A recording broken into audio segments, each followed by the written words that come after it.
I'll record. Okay, I think it's recording. Yeah, it's recording. Okay. So basically our simulations are based on previous historical data, and that gives us a clue as to what will happen currently. Yeah. Hey, okay, I see. Wait, Uspa was supposed to join us go Zoom. Let me just send him the link. See. Okay, yeah. So simulation, dog. The best thing for a simulation, like I mentioned before, is just to do it weekly. So we'll take the first Monday of June, yeah. Sure. And let's say 1 is to XM million to the leverage account 1 is to 888, ne? Yeah, XM net I'm sure you can cause and I haven't went deep into it. Okay, yeah. I'm not 888, ne? Let's say we use the XM, ne? With whatever account, with this account, with whatever the account, yeah, boy. Sure. And basically what I noticed, dog, is that if you can like color mama was ukala exactly the right lot size that you need in order for you to make a substantial amount but also lose just enough, yeah, but if you just get that balance right, dog, I feel like half of your problems are done, yeah, but half of the problems are done. The is actually factual because when I imagine the account is only range up between about 20, 25. Like, imagine you lose, it's not that much that I can like complain with AI. Say, hey. Yeah, mara it's like it's lento le dog idinga usaturate yeke kaw. I can literally not put it more simpler than that, dog. Idinga fethu you analyze with 4 hours, you set your trade and then we bo. And then we cause anything more simulation manje. Hey. Siyaqala ke angidelay ke no kodwa kusasenani uyayazi nawe injani lento le ngithi mangithi ngifuna ukuba serious besane ngiqale namanyalayo okay nayi okay and then so I'll take 4 time frames, yeah. I'll take 4 hours, I'll take the hourly as well. 30 minutes now maybe. But 15 minutes angisawusebenzisi ka. 15 minutes is a joke, dog. 15 minutes, yeah, I came that thing. Yo, it's like 5 minutes, dog, but then it's the zones that you see on 15 minutes are weak. That's the thing. The zones that you identify on 4 hours are very strong. But price reacts to those zones. Can't we 30 minutes to we're approaching a zone and then we just break it once and we retest for 5 minutes and we are gone. Can't we are going to a 4-hour zone, abang. Yeah, bo. And if you're just focused on the 4 hours and the daily, you would have seen that this thing is just messing with me for now. Yeah, bo. Yeah, so it's just removing yourself from the trade and understanding that it's skills like corner, dog. The skill is there. It's just now managing the amount that I'm supposed to risk in order for me to stay in the game and not get wiped out, and also the right amount to risk in terms of, do I make enough? Does the amount that I make me happy when I do make it, yeah, bro? Yeah, so like now I see GJ is consolidating, but we still haven't broken above 133.90. So I'm gonna chill and we're going to continue with this webinar. We're going to open the weekly charts, the daily. Okay, it's coming. Let's see, meeting controls. Close that. Okay. Now we have the weekly. Prefer like physically and visually, so we will end up. Yeah, nami ikaw yazi mina ukuthi lento le ngaqala ngiyi-1 yabo. And I've only recently just like gotten used to the idea of sharing it with people. Marabantu ngalendlela le abayithinta ngayo lento no bathinta ngathi umuntu kade aqala kanti next boy yabo. Ngithanda ukuyiqalela nje ukuyisharela nabantu because people are like, "Say bro, what the fuck do you do?" Yabo. And how is it that when ugrand nje relaxile thina lisibhizi la stressa ngomsebenzi stressa ngesigele. Yabo. So I was like, fuck it, man. If I know anything or I can help with anything, let me admit to another member here. Hey, Tando Poison. Uzoba mute ntwana mafuna ukukhuluma ushaya space bar. Okay. So continuing Ilentoza, the main I think objective of mastering trading is just having and building enough self-esteem and self-confidence for you to let your trades run. Yeah, bro. Yeah. That's all I think it is, dog. Cause the rest I'll show you guys like now. The rest is so easy that anybody off the streets can do this thing, yeah, but anybody ungatopi para dog. Ulche exactly the same things that I'm going to show you guys now. And look Shelly chat, yeah, but look Shelly chat. Yeah, so it's not a matter of being smart or being clever or being dumb, but it's just a matter of you knowing what you are capable of and then exploiting that to the best of your abilities. Yeah, bro. You leveraging that knowledge and you leveraging that belief in yourself that, hey, bro, I pursue this thing on my own and I will make it on my own. Yeah, bro. So now if that is the way, then how can I on my own improve and get better at this thing on my own? Yeah, bro. Yeah, guidance, yeah, but and try to what you call it best light the way forward for you, but nobody can ultimately walk the walk for you. Yeah, but into la kumele na uyi-applyele wena uyibonele wena ukuthi keep up my what is keep con. Yeah, but so the concept that I wanted to go through, guys, is ama trend lines, nama zones, don't remove them off your chart. That's the first thing I wanted to like just scream out since I started Ilentoza. If you have a zone set up today, let's put a couple of zones here. Nah? I see a single tap of rejection here. Why is that my zone? Because we tapped once and we immediately rejected. And again here at the top, I'll see that maybe there's another single tap rejection. And then again, I will add my zone. Now, what is a zone or what is a price level? It is, let me admit Tando again. I don't know what this guy is going through, but he seems to be going through a lot. And okay, so the zones, single tap rejections, yeah. We are looking for single tap rejections, and basically, nigga, switch your video off, Tando, dog. Yeah, so back to the zone.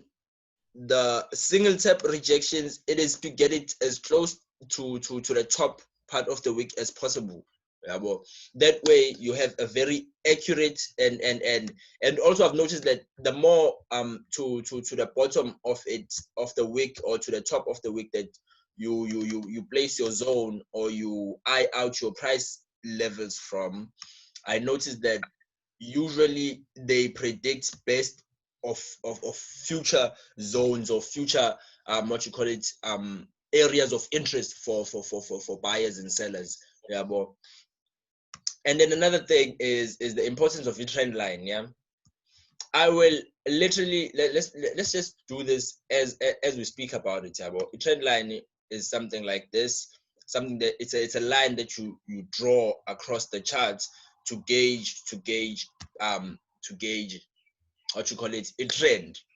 And then again, also while I'm drawing these trend lines, I am keeping track, or I am rather focusing on all the single tap rejection areas that I can find. Yeah, both.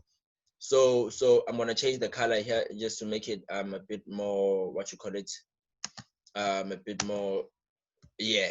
So it's bright, and then as in this trend line, I'm looking for all of these single tap rejections, and I'm trying to gather or make my trend line touch as many of them as possible, but keeping the shape and the angle of my trend line geometrically correct. Yeah, but it needs to make sense. Yeah, but if you notice, my trend line is at an angle that is natural. Yeah, but it's not like angle trend line angle hambala. What the fuck? What angle is that? Yeah, but it could be one in the future. You never know. Yeah, but for now, Sure. it would work best for you to best gather as many of the single tap rejection wicks that you can objectively spot out. Yeah, because trend lines basically they work like this, dog. They can come from the same point but end up at different price levels. Yeah, what I mean by that is if we draw another trend line here, yeah, and we basically we pick this lower edge or lower tap of price, and we draw it across and we basically leave it there randomly, yeah, randomly. And then let's also add a couple of random zones. Since this is a single tap and a rejection, it makes sense for me to start maybe from here this week, since this is the breakout candle that we've previously broken up from. And I'll notice that it makes sense for me to focus on that wick. Yeah, bo. So now notice how as I am drawing these zones, they are correlating with my trend line. Yeah. Sure. Yeah. So the more you can correlate your trend lines and your zones, the better.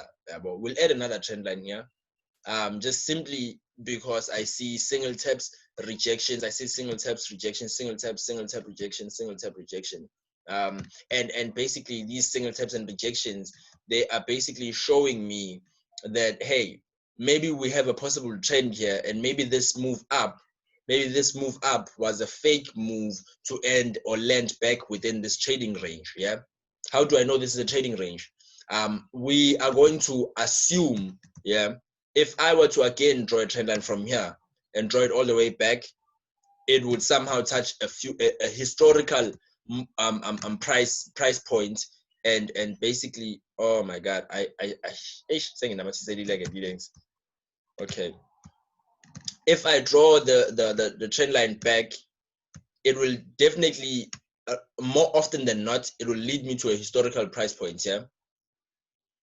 And that's the beauty of the charts. I've recently realized that the beauty of the chart is that it makes sense geometrically. Yeah, it moves in perfect channels, and it moves in perfect ratios as well. Yeah, like ilento percentage that we were discussing the other time. It will only move a certain percent, and that certain percent will correlate with the channel or the difference between the resistance and the support that price currently is at. Now already from this, we see AUD JPY, just from looking at this chart, we know that it is oversold. Yeah. And, and we see that it has, oh wait, the other fact that I just want to drop to you guys is that 70% of breakout of what you call it, out of ranges, when we break out of a range, like in this case, when we break out of a range and when we try to push down, we usually 70% of the time we end back within the range. Yeah.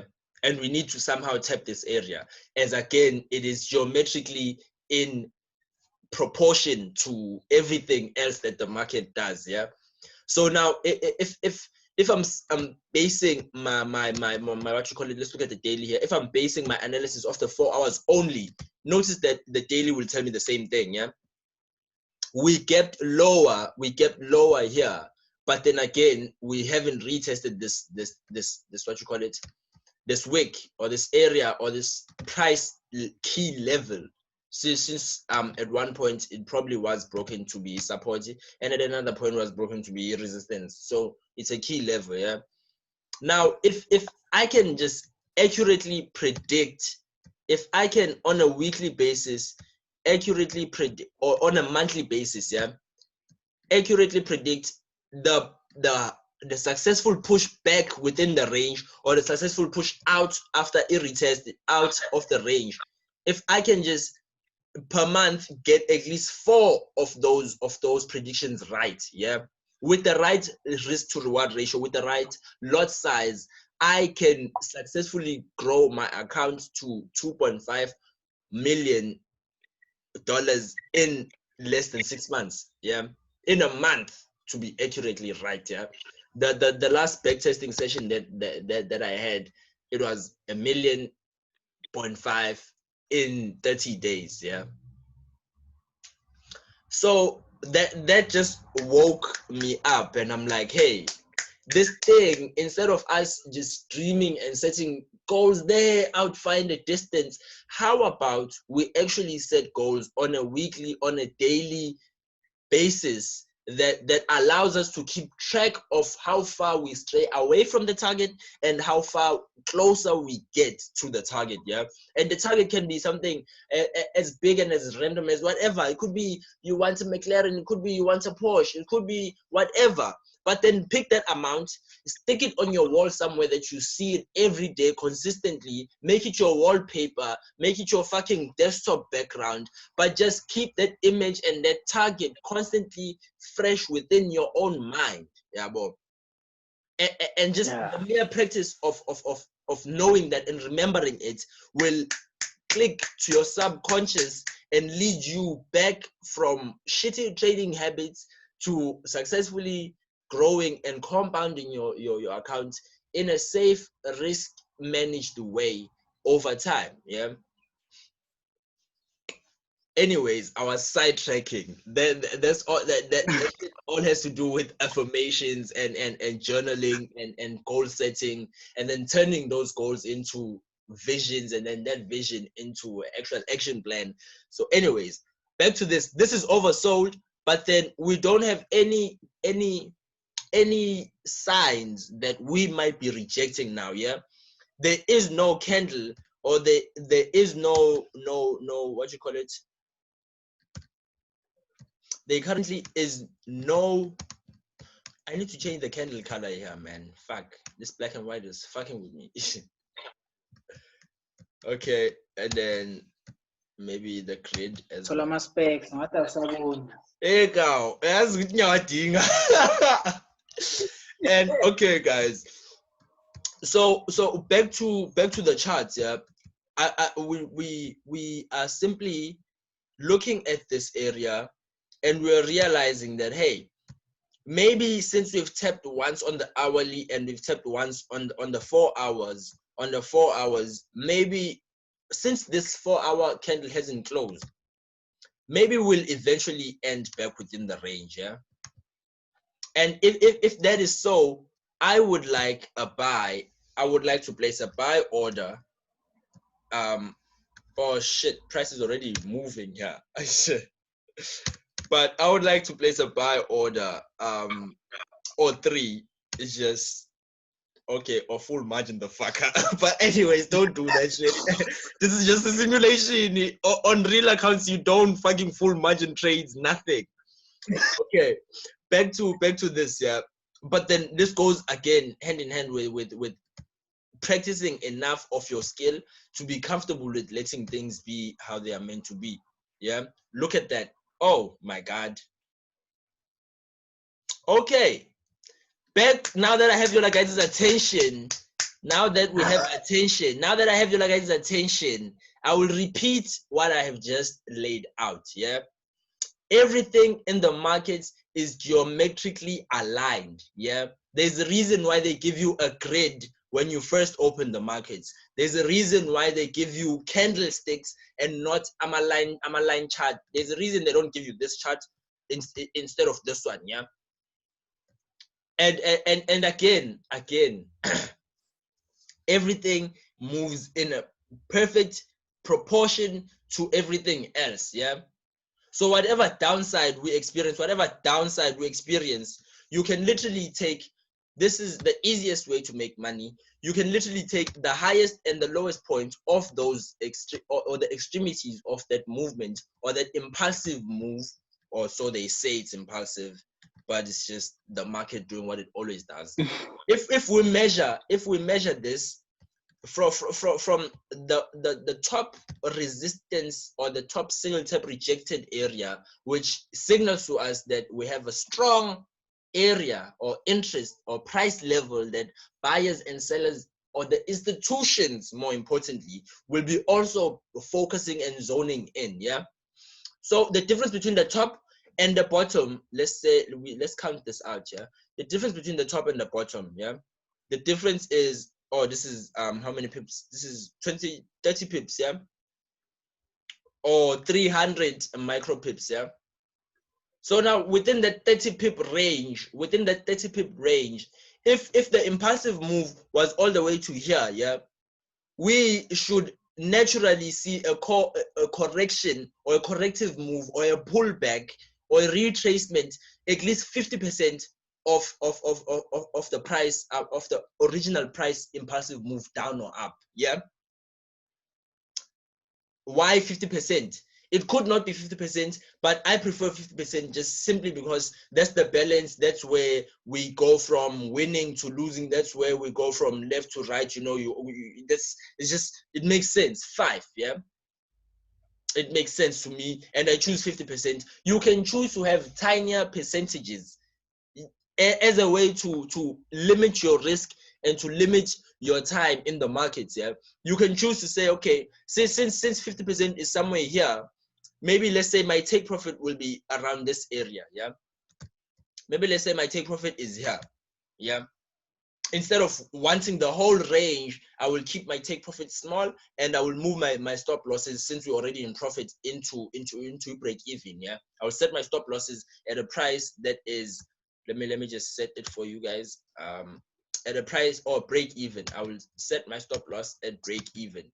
That way I protect the little profits that I have already accumulated, and I don't open myself up to more risk. So no matter what happens, I am already within profits. You know, price can reverse, I don't care after this, but as long as my profits are locked in, I know there is no losing way for me. There is no way you can lose, you know.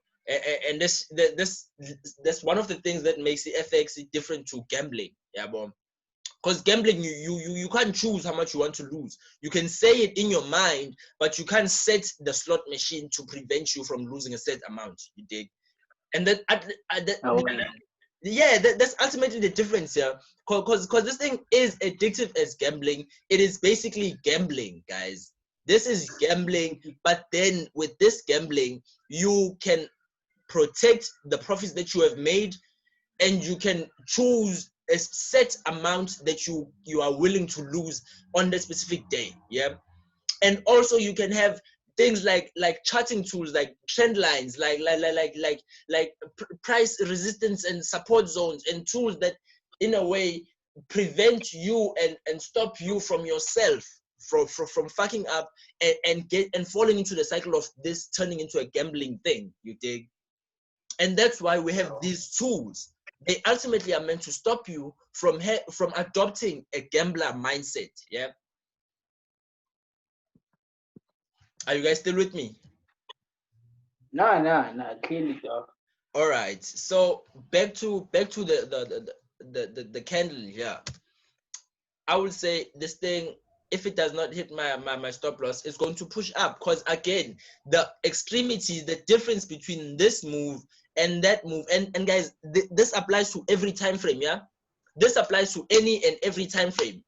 Yeah, if you pick the highest and the lowest single tap and rejected areas, and you calculate the range that movement has produced, yeah, the range is the difference between the two zones, yeah, between the two resistance and supports, between the supply and the demand. That is the range. Yeah, and you can choose exactly how much of the range you are willing to snatch, and how much of the range you don't want to interact with. You dig?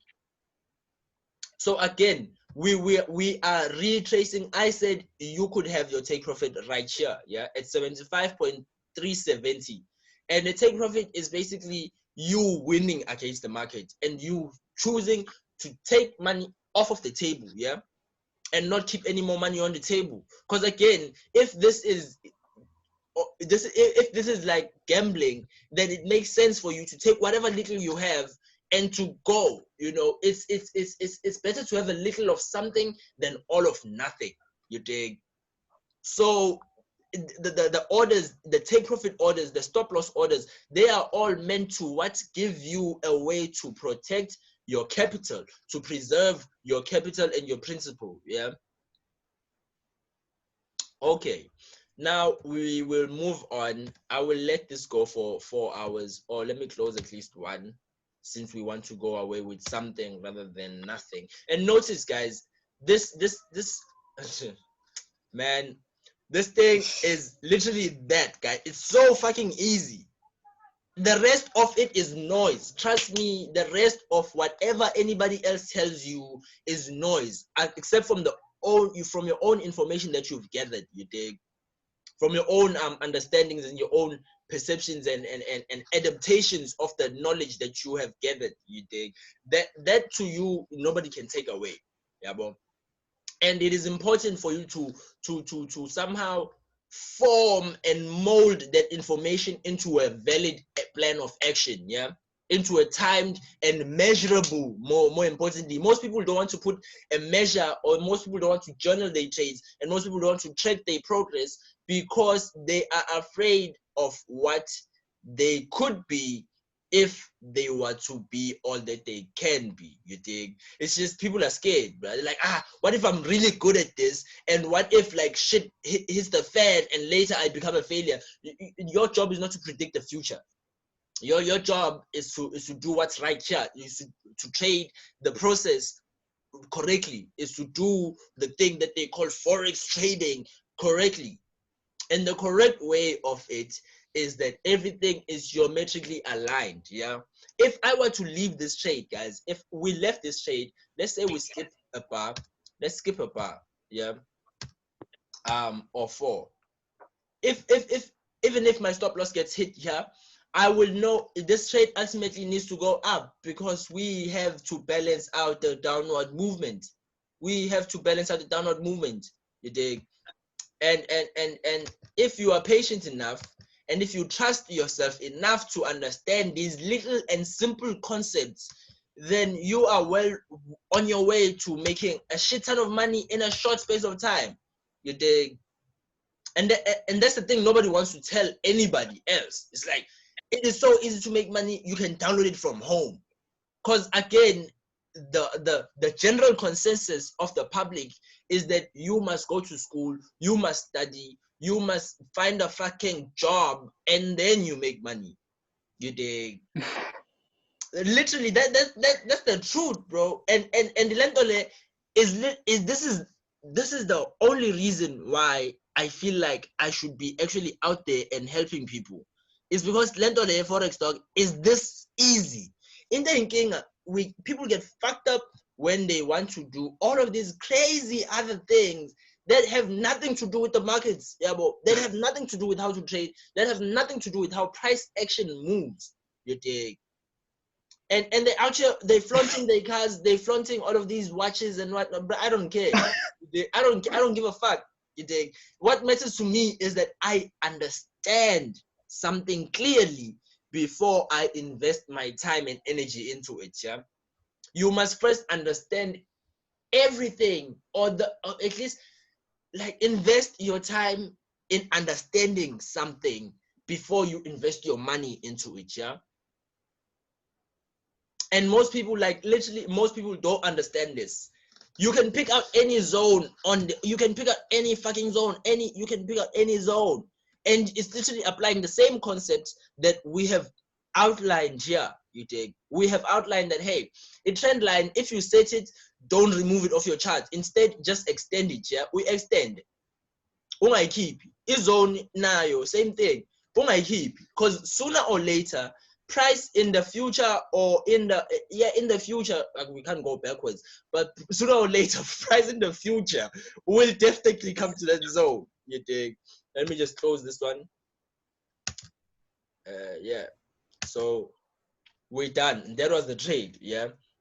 And to me, that is 50% of the retracement, yeah, bro. Considering also that we have these tiny zones here. We have these tiny, infinitesimally small zones here. Yeah, bro. And we know there are strong zones since before we tapped once and we immediately rejected. And then we went to this higher zone. So most definitely, when we approach this zone, what is going to happen is this downward move. Why do I say these things? It's because the market moves in two ways, and it's either we break below and then we retest. Oh wait, let me pick out the trend line again. And we retest before continuing down. Yeah,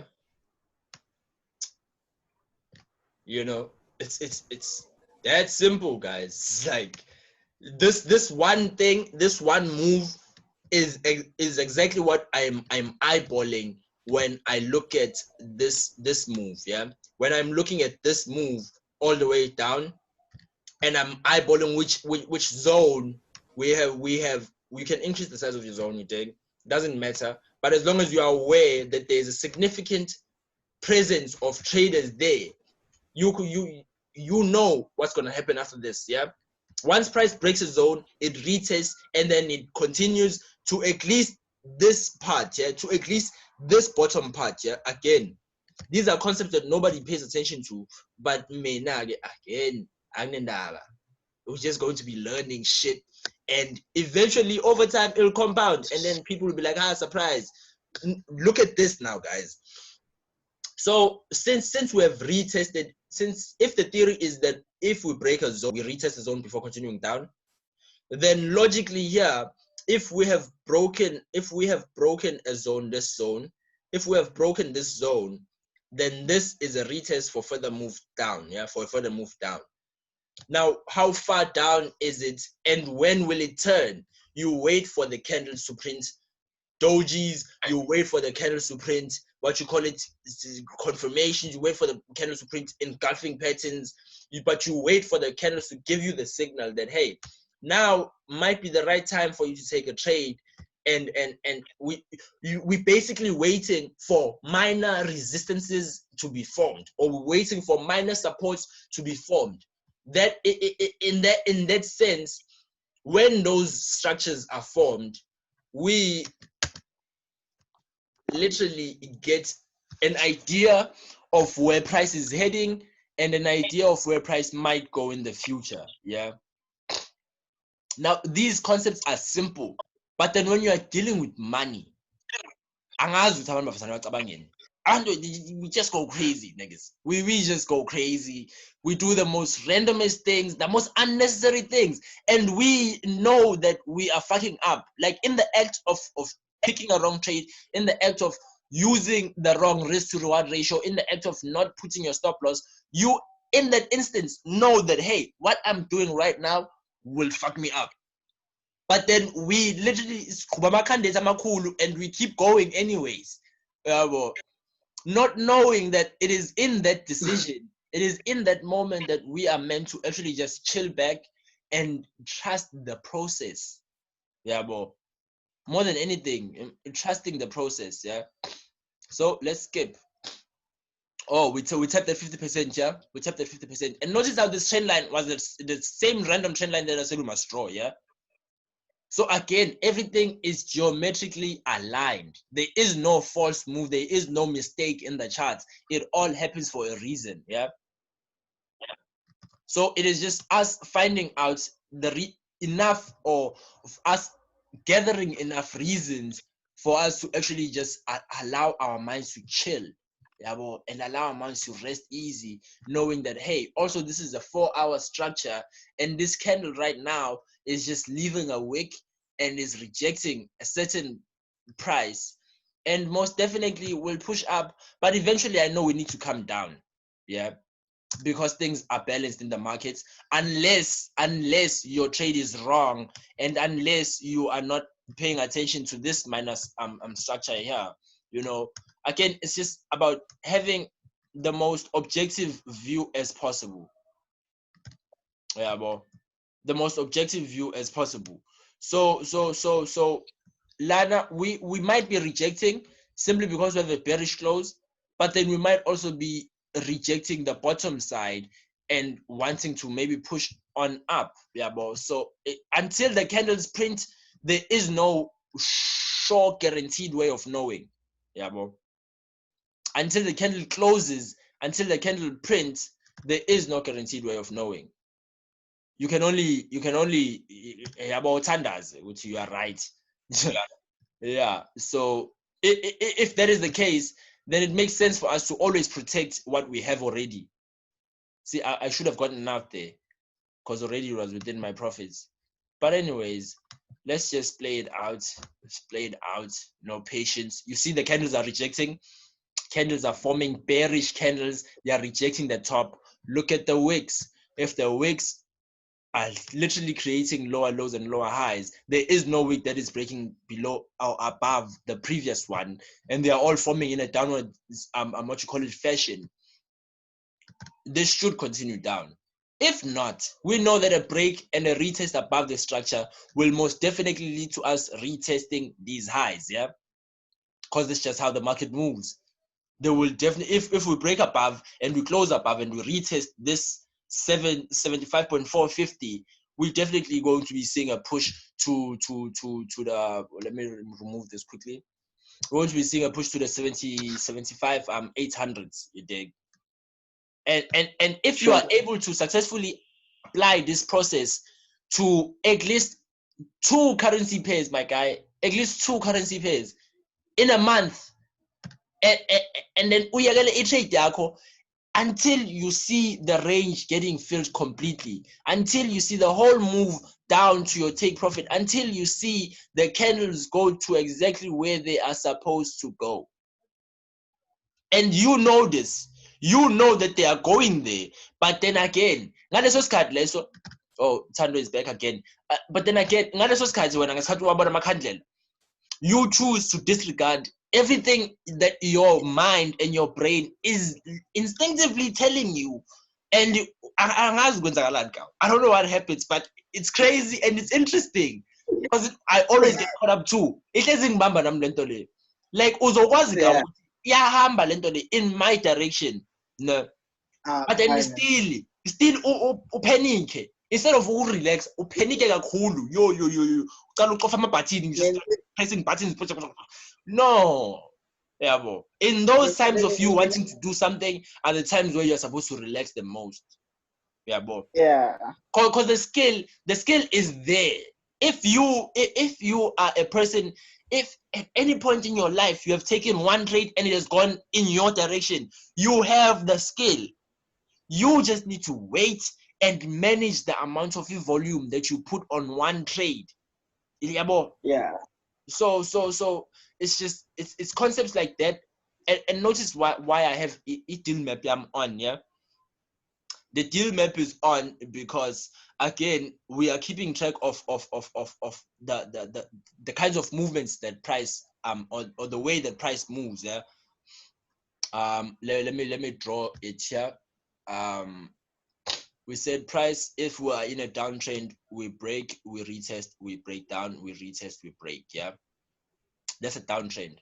If we are in an uptrend, we firstly we break, we retest, we break, we retest, we break. Yeah. So now we are looking for these patterns in our deal map as well. That's why you get on. Yeah. Whenever I simulate, I'm looking for the truth or the same idea that will align with this. Yeah. And since we already have this bullish move up, then it makes sense that sooner or later here we will need to reject and continue up if this is a valid rejection of the bottom price, or the bottom most extreme level of price, or the bottom support, bottom supply. We if that is to be true and to be respected as a valid price zone, then it makes sense that we would reject and not break lower than this low. Yeah, we would reject from here and push up. Yeah. Notice risk to reward volume is the same. Yeah. But then I keep increasing the number of orders that I put as I get more margin in my account. Yeah. But volume is still the same. Yeah. So again, it's your mid. If we tap this price once, it means that in the future, somewhere, somehow, we need to come back and at least retest it. Yeah. And as much as it is important to pay attention to the single tap rejection wick, it is also crucial for us to pay attention to the most immediate zone when we look left. You know this. I've been shutting these, but anyways, we look left from where price is now currently. We drag our line down. We see where the what you call it, the wick or the tap, the single tap and the rejection is at. We see that, okay, maybe the lowest it could go is here. Yeah, corresponding with this doji, corresponding with the area that these two candles retested before pushing further up. Yeah. So maybe we're getting ready to do this, or we're getting ready for a second push up. Yeah. For a second push up, we're getting ready for this, the end of this. And here at the bottom, the only way we'll know this move down has ended is by us having a rejection here. If the trade is accurate, So Sure. Again, we've tapped. Oh my God, we've tapped that area. We tapped this area, and again we've gone up back to this area. Oh, see, you see what I mean now. And 4 hours unaka amanye ama-time frame, fuck lawa amanye ama-time frame, sunya wonke. So it's just focus on the 4 hours, my guy. Focus on the 4 hours. And literally, I just only recently realized that this is literally how everything that you've learned and everything that we've acquired so far in terms of knowledge and depth and understanding and wisdom, it all comes together in this specific way. Everything must balance in the markets. Yeah, we cannot move further down, then we cannot just collapse. That's bad. Yeah. And if you just literally, this is not even a day. How many days is this? This is not even a week. This is 1 week, and you've already doubled the account, 150%. You dig? In only 2 trades, you've only taken 2 trades. Yeah, well, it's 3 actually. It's the move up.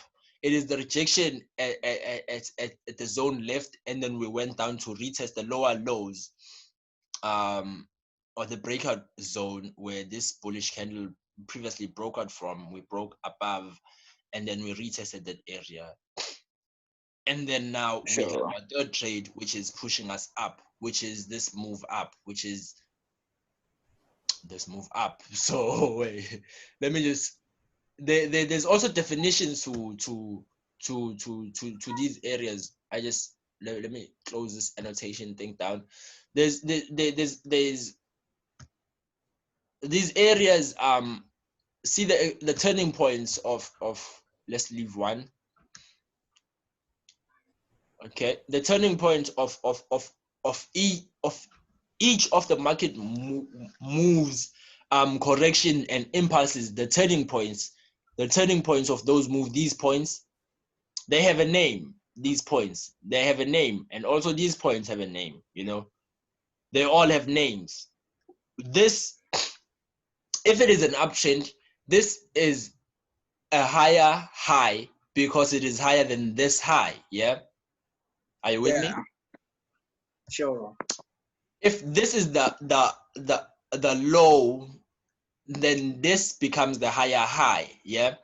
But as we move down, this low that we create here, or this retest, becomes our lower high. because it is lower than this high, but yet it is higher than this low. Yeah, so it becomes a lower high. And then again, as we break structure, this high becomes our higher high. Again, higher high, it becomes our higher high. And as we break down lower, we create lower lows. Yeah. Now, this concept applies to every time frame. Every time frame, yeah? Every time frame. So again, I'll just go over it again. Whenever we have an uptrend, we are creating lower highs and higher highs. Higher highs, lower high. Higher high, lower high. Lower high. Higher high, lower high. And then the inverse is true for downward movements. Yeah, the downward movements, whenever we break, we have a high here, obviously, because we need to be rejecting from a high. We have a high, and then we have a low, and then we have a higher high, and then we have a lower low, and then we have a higher high, and then we have a lower low, and again higher high, and a lower low, and a higher high, and like this it goes on forever in the markets. Yeah, more. So again, if we're in a downward trend, we are creating lower lows and lower highs, because this high is lower than this one, but it is higher than this low, so it is a lower high. Yeah. And as we break structure, again, let's say this gray area is a valid market zone. Yeah, we know from experience that, oh sorry, we know from experience that basically as soon as we break the structure, we will need some kind of retest, and we'll need some type of minor support or resistive structure for us to continue down. Yeah, so that's why I say wait for candle closes. That's why I say wait for specific times of the day. Wait because these minor supports and minor resistances, they form only at specific times of the day and only at specific times of the markets. Yeah. So yeah, for sure. 850, that's how 850 relates to this. And if you notice, like if you really pay attention to the markets, you start to realize that whenever there's a 5 in any number, it is an interesting price for the markets. Yeah. Whenever there's a 5 in anything, be it 7255, we tap that price before going up. Yeah. Be it 5 minutes, be it 550, be it 650, be it 750, be it 850, be it 950. But 10 minutes before the hour closes is the best time for you to evaluate when to take a trade and when not to take a trade. Yeah. Whether to wait for the following 30 minutes to open and close, or whether not to wait for the following 30 minutes to open and close. Yeah. So again, here, let me just rub out these annotations. Let's erase this speech. Okay. And then so from here, just to go in line with what I was saying, we basically can see from here, we had a low here, we have another tap here, we have a tap here, and we have a tap here. Yeah. But then now we have this tap here, and then this lower tap here, before creating this higher high, and then creating a lower, a lower high. Yeah. Because we can see that there's clearly a trend here. Yeah. There's clearly a trend here. And if you just pay enough attention, you see that the ideas that I'm labeling out actually are what moves the market. You are basically betting on a line graph. Yeah, well, I would literally just tell people, don't confuse yourself with candlesticks, and just pay attention to a line graph, and you'll be fine. Yeah, well, and the thing that I learned about my line graphs is that usually most areas in a line graph. Let's just open a line graph up now. If you want the best zones, if you want the best anything related to market price action, uthatha line graph yakho na, you see where there are curves like this, where there are sharp turns. Wherever there are sharp turns, those are your most important zones. Yeah, bro. Those are the strongest zones, and you'll see that once you start breaking down into what you call it, into your candlestick chart and into your time frames and different candlestick time frames. But then and you are eyeballing the most recent of turns in relation to where price is. Yeah, the most recent of turns in relation to where price is. I would like this area here. Yeah, because it's the most recent to where price is currently, and it opened here, and I would like this area to be one of the of my areas of interest. Yeah, and then from that area too, I can see that maybe this price was also relevant, and if price is coming down here, I would also notice these areas. Yeah, now this is just an example or proof that the charts don't make a mistake. Yeah, the charts will move regardless of what you see, because they are always in perfect proportion and perfect geometry in relation to everything else. Yeah, bro.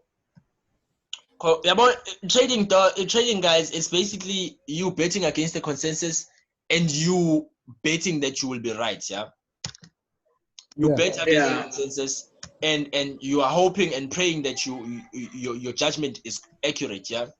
So now let's go back to what you call it. Oh, look at that entry. Just by using what you call it, just by using a line chart. Yeah. And again, the idea of trend lines. Oh, Mazi is late. Mazi is late. Mazi, you late, boy. You late, my guy. Okay, he's still joining. Oh, excuse me, guys. But we will need to refresh everything we've went through, just as a way for it to sink into everybody's ideas and minds as well. Mazi, welcome, my brother. Welcome. You are officially, I think you're an hour late or something. Angazi ka umara late was a bitch. Oh shit! I just got money, niggas. I just got money. Like, I just got like 7.5. Wait, hold on. How it's simple. Eka. Excellent. What too many screenshot pen. Anxious with this Ivo. You know what? The universe is a great place, man. The universe is a fucking amazing place. Guys, I'm out here teaching and preaching about money and how to make money. Basically, download money through Forex.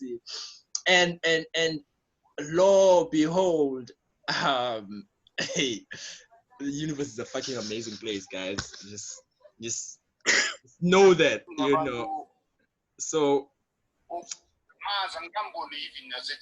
na no so kabanga like 1441 dog. I sent you a message there. But okay, guys, so back to class. Back to class, and what I was saying. Back to class, G. About the thing that we are meant to understand is that everything in the market is aligned. Yeah, we have trading is basically speculating on future price movements of one currency pair in comparison to the other. Yeah. So back to, I outlined a few concepts for those members that were already present for the longest, and thank you guys for attending as well. I'm going to be doing this literally every day from now on. I feel that if you guys that are currently here with me now, I feel that in our own spheres of social influence or our circle of peers, we can literally make a shit ton of money, you know. And again, you'll ask me, how do you make the money? Firstly, by having a skill. Yeah, this thing that we are teaching, and I'm learning as well now, is a skill. The skill is not a skill that anybody can take away from you. First of all, that is what people don't understand. They think that this is a scam, and it's sad for me to think that people are actually believing that this is a scam. You know, it's literally a way for you to download money from home. What more would you want out of life than literally stay, bruh?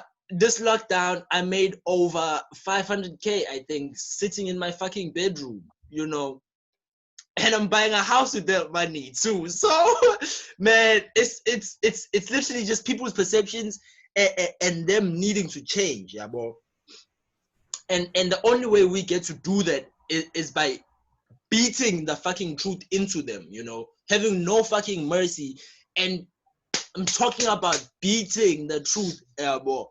Cause bruh, you cannot deny a kid who's 20-something year old, parking at home, basically self-sufficient, own apartment, own car. You can't deny that. You dig? It's like, it's so much proof and evidence that people will literally shit on you just because it's true.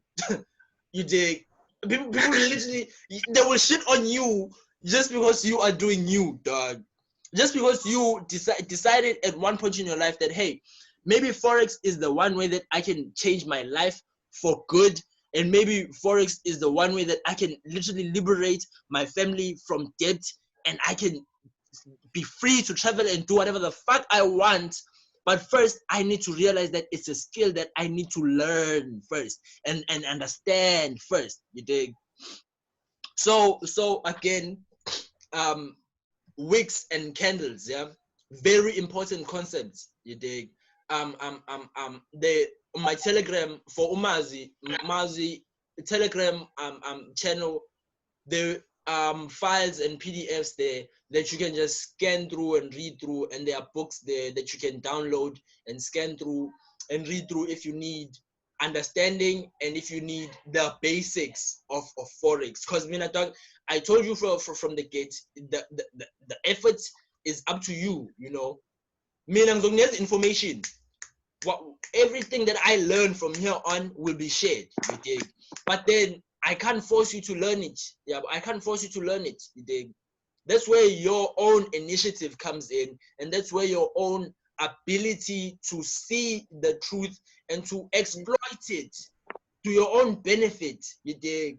To exploit the truth to your own benefit. It is only by you pursuing that you will actually acquire any sustainable growth. Yeah, both in life and in the Forex markets, you dig? So guys, I will just, again, this is a simulation session that I started to basically shed light on a few concepts that I've recently just discovered. Yeah, and these concepts are concepts that I've been using for the past month since the lockdown yakada, basically month or two, to profit and scalp money out of the foreign exchange markets, and basically download money. Yeah, you download money. Download money from home, from anywhere. So again, should I start over? Let me start over from the beginning, because this is so good. Yeah, this is just too good. It is too fucking accurate. Sheesh. Okay, niggas Urasanda, niggas are actually flossing. It's okay. So back to what I was saying. Guys, I will let me start a new simulation session. Yeah, we're going to pick a random currency pair, and we're going to go down through the steps that you need to be going through as a trader, and the mindset that you need to have in order for you to achieve consistency, yeah, and long-lasting results, which is what all of us want.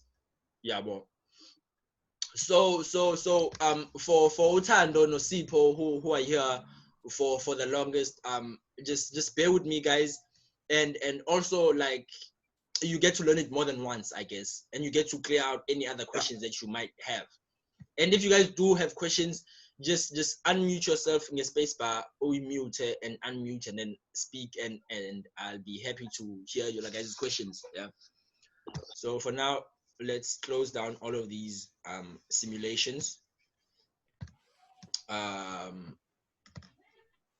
Let's close this. Close this. Our close. Basically, those of you who are late, you missed out on the best part. Y'all niggas missed out on the best fucking juice, the gems. Oh my god. But anyways, let's go back to the beginning.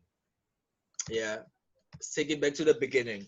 So this is a forex simulator that you guys can buy online as well, you know. Excuse me. You can go to softfx.com.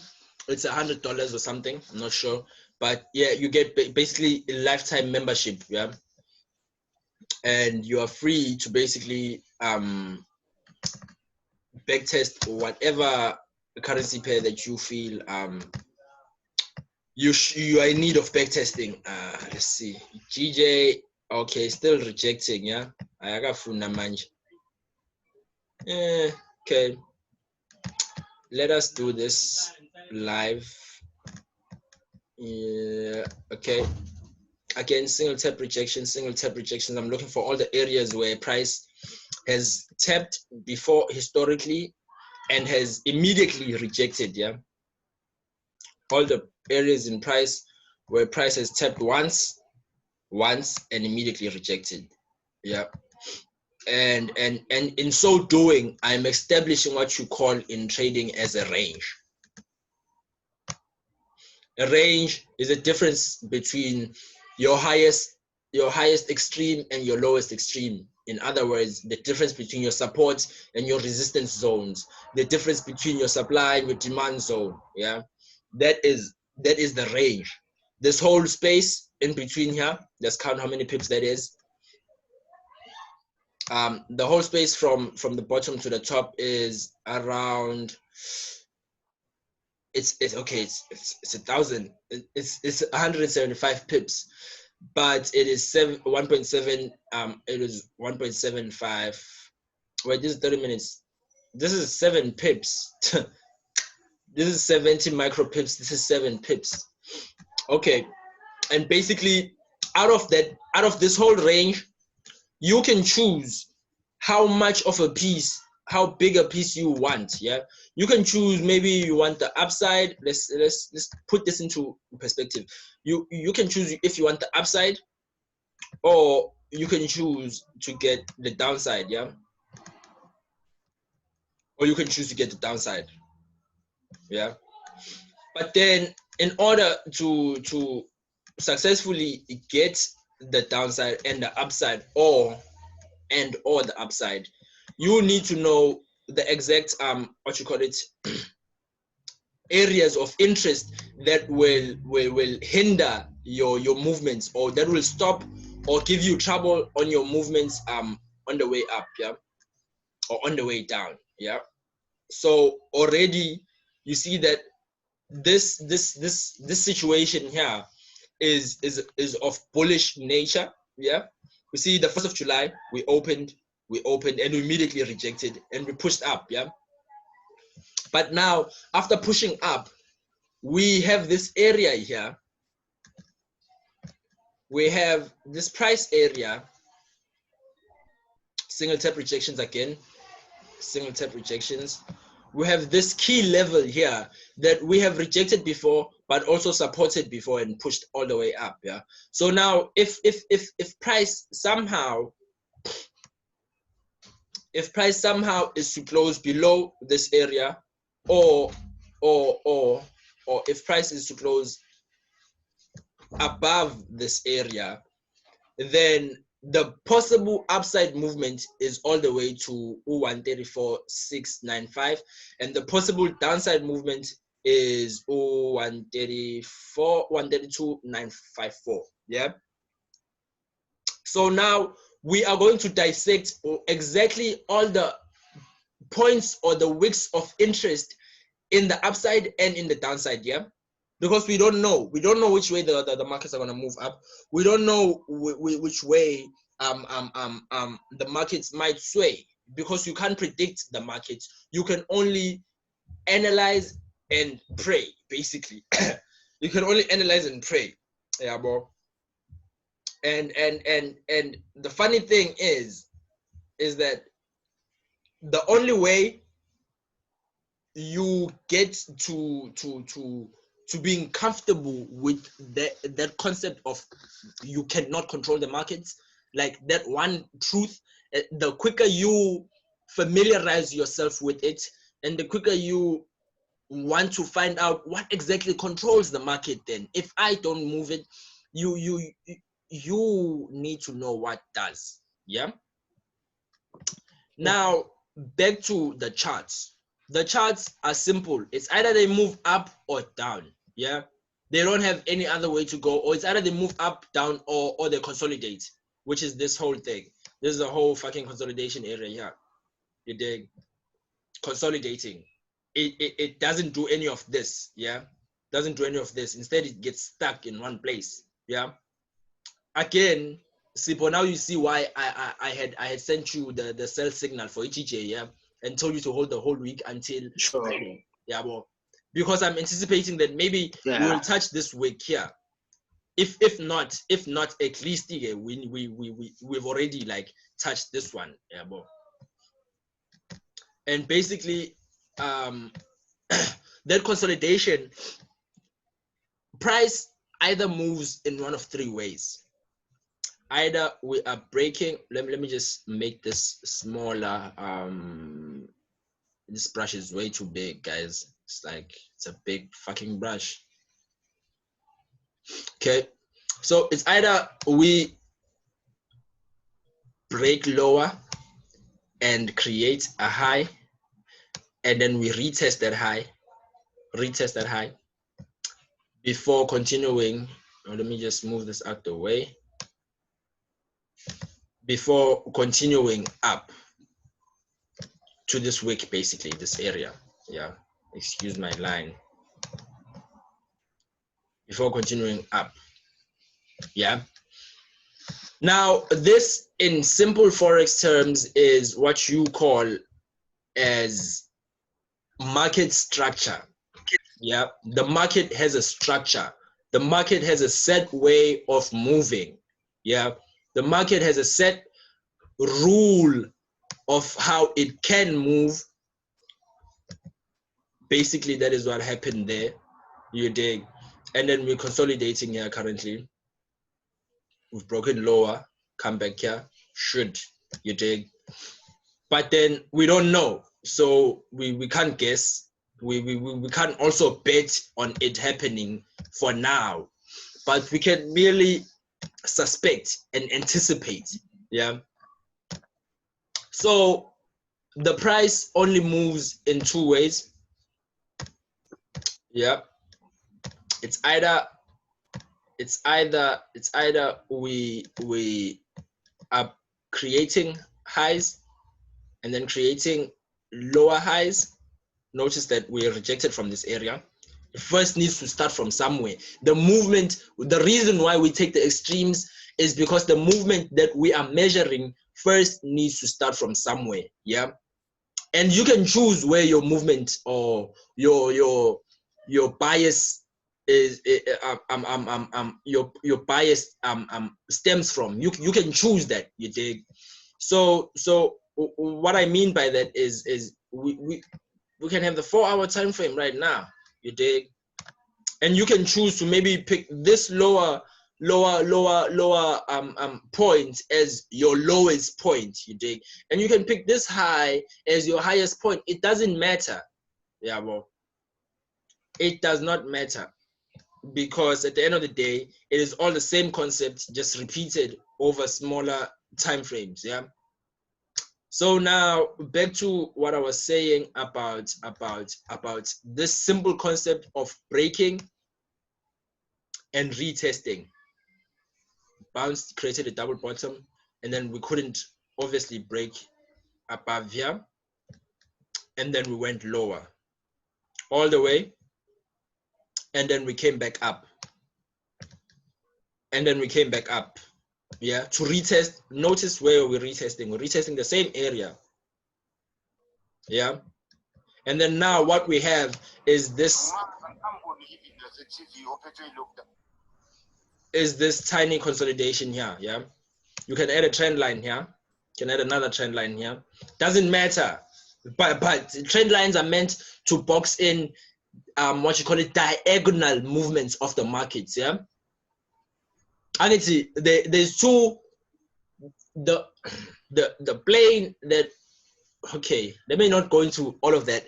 There is two ways that anything can move, yeah. There's three ways. It is either up or down, meaning from top to bottom, or from the bottom to the top, or it moves from the corners of that hole. It moves diagonally, yabo, meaning it is slightly slanted and it is not straight, yabo.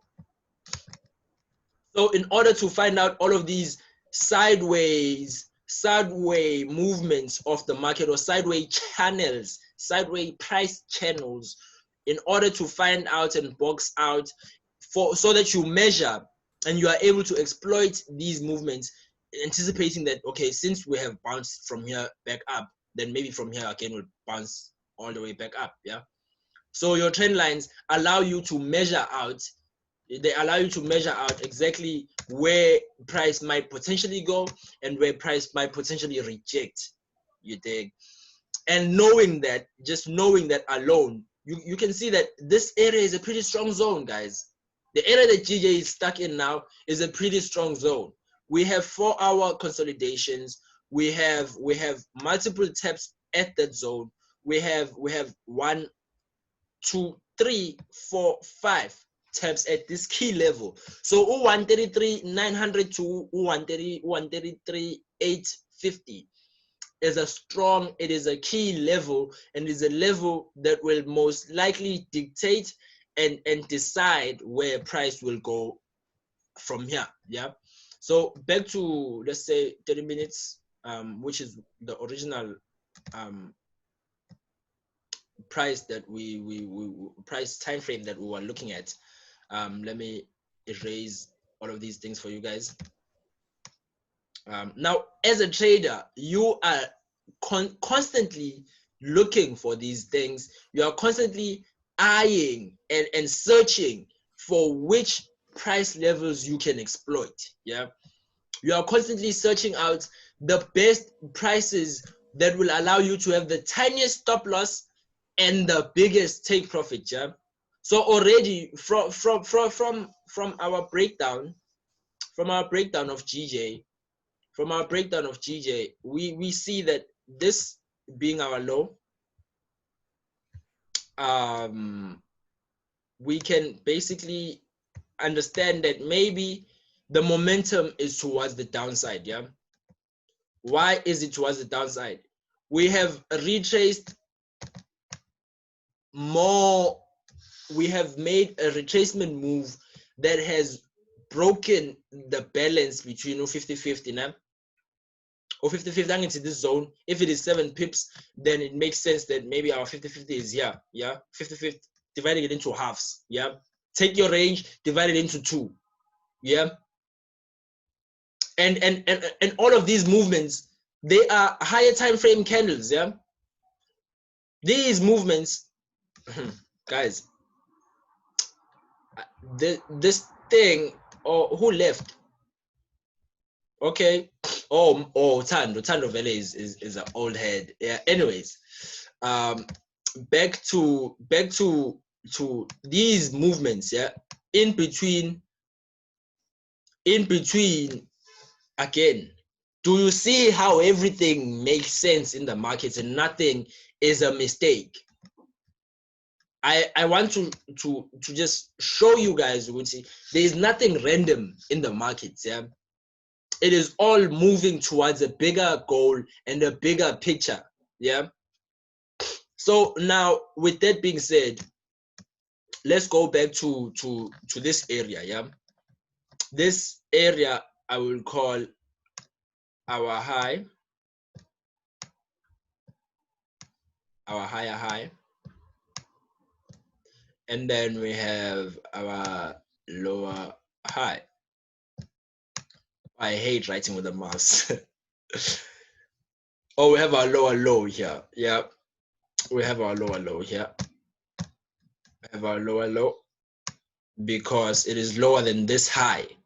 Price created a high here and then continued to break and reject that high, meaning that we had a resistance zone here. If we look back in history, you will likely see that this zone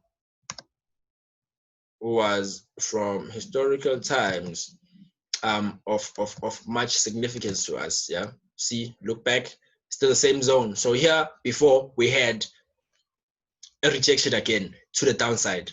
Now notice that this move down from the same zone that price is at currently ended up where? At 132,400-ish. Yeah. Now this is how you read the charts. Yeah, you are looking for all the reasons. No, you see, in 9 exactly. So if price isn't there yet, if price isn't here yet, then is it going to go up or is it going to go and fill this prediction that we have? Yeah. So from this lower low, you can assess that price broke after making and creating this lower low and creating a double bottom, which is this pattern here, which is this double tap at a price level. One tap, we have one tap here, and then we have, excuse me, another tap here. Created a double bottom, and then we further pushed up. But the momentum was so great that it went past our area here. Yeah, it went past that area and led to us retesting and pushing further up. Yeah, it led to us retesting. We retested that area. Let me just write. We retested this area after rejecting an area here. Okay, let me undo that. After rejecting an area here. Fuck, man, what the hell is going on? Let me just put on regular rectangles. Anyways, after rejecting that area, after rejecting this area here, notice how it's all connected. Yeah, after rejecting this area, price fell and we created this support, this minor support, which price currently is holding here. We created this minor support and we pushed all the way up, again breaking above this area.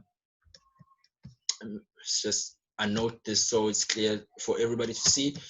After breaking from that area of minor resistance, yeah, breaking from that area of minor resistance, price continued to push up. So we created this double bottom, we pushed all the way up, we rejected, we went to retest, and then we broke up. Yeah, broke up, and then we retested this area too. Look left, it's a retest. Yeah, so we continued our move up, and then we met this extreme single tap rejection. Yeah, from this point price couldn't sustain the gains anymore and it immediately rejected, closing where? Below this line, closing below this line. Yeah, and then immediately as a result of closing in that line, it created this wick. Yeah, and from that wick we have retested and continued further down, and slowly but surely are continuing further down. Yeah, now the only way we can be sure that we're continuing further down is if we have a break of this price level and we have a retest and we have further downward moves. Yeah, but how far down is it going? We can look left from wherever price is. You can look left and you'll gauge basically where the most areas of trouble might lie. Now, let me just undo that whole sequence of drawings, and we'll do it the the technical way, which is how it's meant to be done on the charts. But it's just that is the idea behind you drawing zones. That is the idea behind you drawing trend lines. That is the idea behind you trying to take a trade in the foreign exchange markets. Yeah. So let me not draw with this, but let's rather pick this. Yeah. So we have an area here, interesting area of price. We have this area, and we also might have this upper part of the range, and we have this lower part of the range. Yeah. So from this tiny zone, we clearly see that we have not managed to break above these wicks. Yeah. Price has been trying and trying and trying and trying, but has not managed to break above these wicks. So if price cannot go up, where must it go? Down. But you don't know that yet, so you wait for your candles to break below and retest before continuing down, or you wait for candles to break above and retest and then continue up to this area. Yeah. So how are you able to accurately predict these changes and these variations and price fluctuations? Is using your 4-hour time frame. Yeah, your 4-hour time frame gives you the best insight into the big picture of things and the small picture of things. Yeah, it is like a balance between knowing the higher time frame movements and momentum and direction and trend, but also taking into consideration the smaller time frames, minor resistances and zones. Yeah, because there's minor and major resistances and zones in the foreign exchange markets, and the major ones are the ones that are present on the higher time frames. These ones, these zones, these rejections. Yeah, you see now that just by you increasing the time frame, you literally improve the clarity of your trading. Yeah, you remove all the noise, you remove all this noise, all of these unnecessary candles, and you get to seeing clean movements. Yeah, this daily. Yeah, and you get to seeing clean movements, and from this higher time frame, you have the same thing. So went down lower, we rejected, went up, went down lower, we rejected, went up, went down low, we're going to go lower and possibly break, and then retest and then continue down. Yeah. How do I know this? Weekly time frame. Okay, weekly time frame. Weekly time frame. Let's go to weekly. Oh, we have a channel here that we are trading in. Okay, so basically, let me alarm. Oh my god.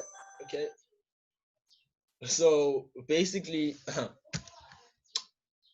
we have a sort of a channel or a trading range.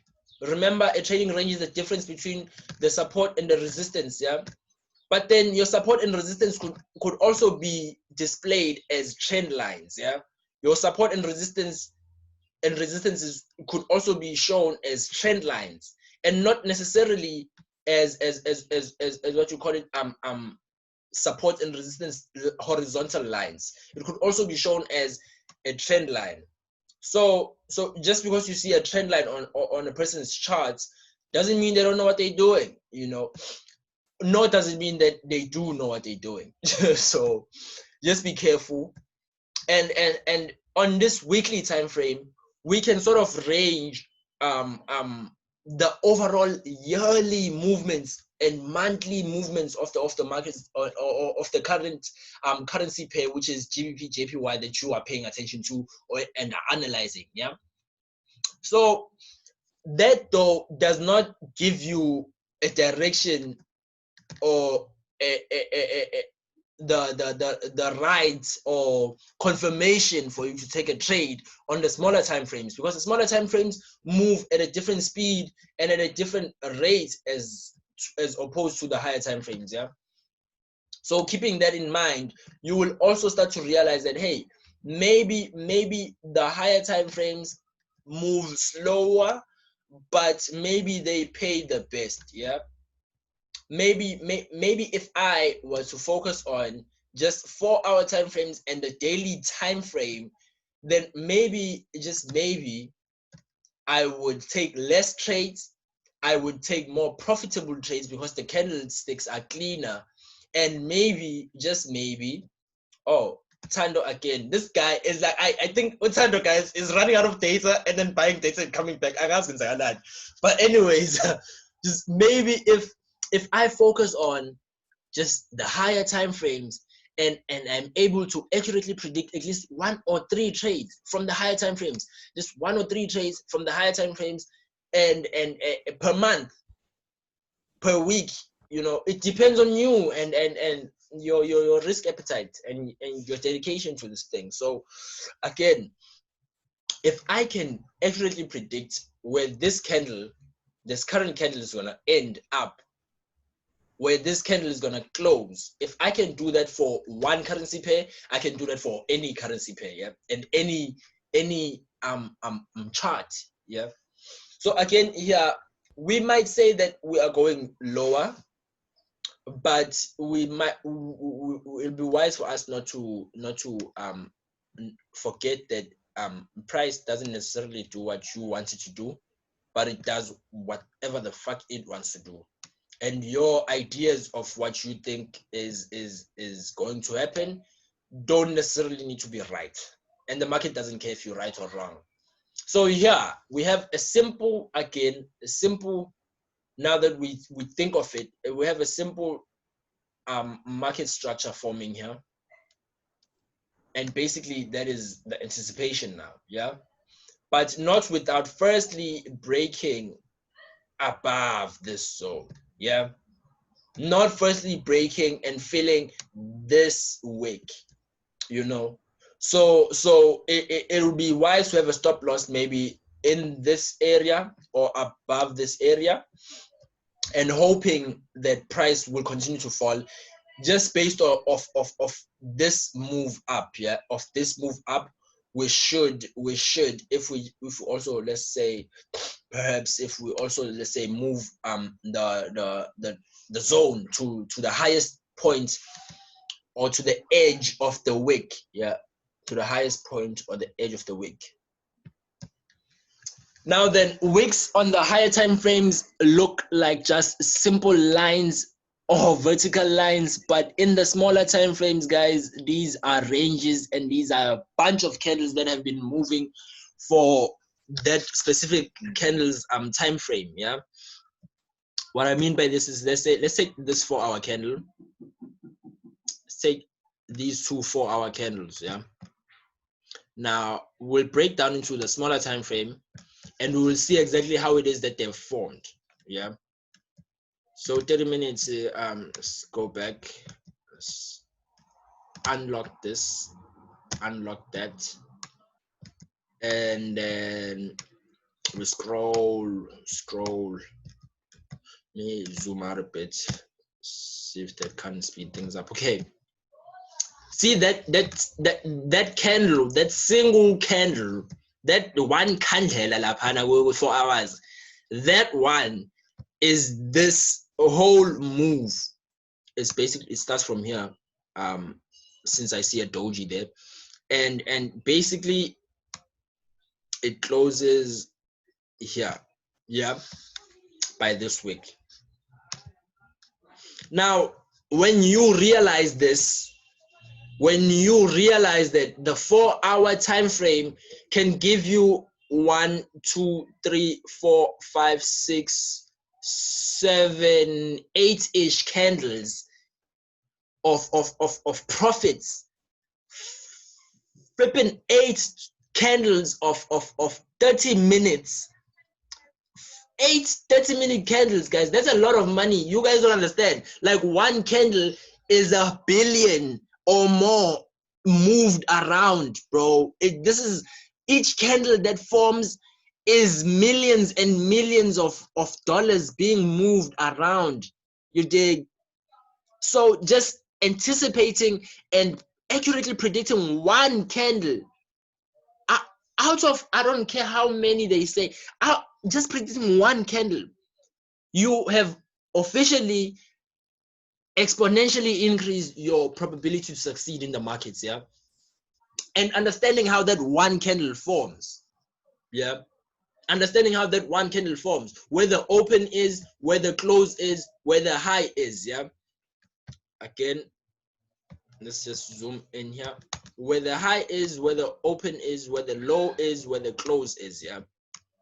If you apply this technique to daily candles, yeah, and you are able to accurately suss out daily opportunities within the markets, yeah, of the daily time frame, you literally have a chance to make so much money, guys. It's ridiculous, man. It's like, I don't even know why people are, but anyways, fuck.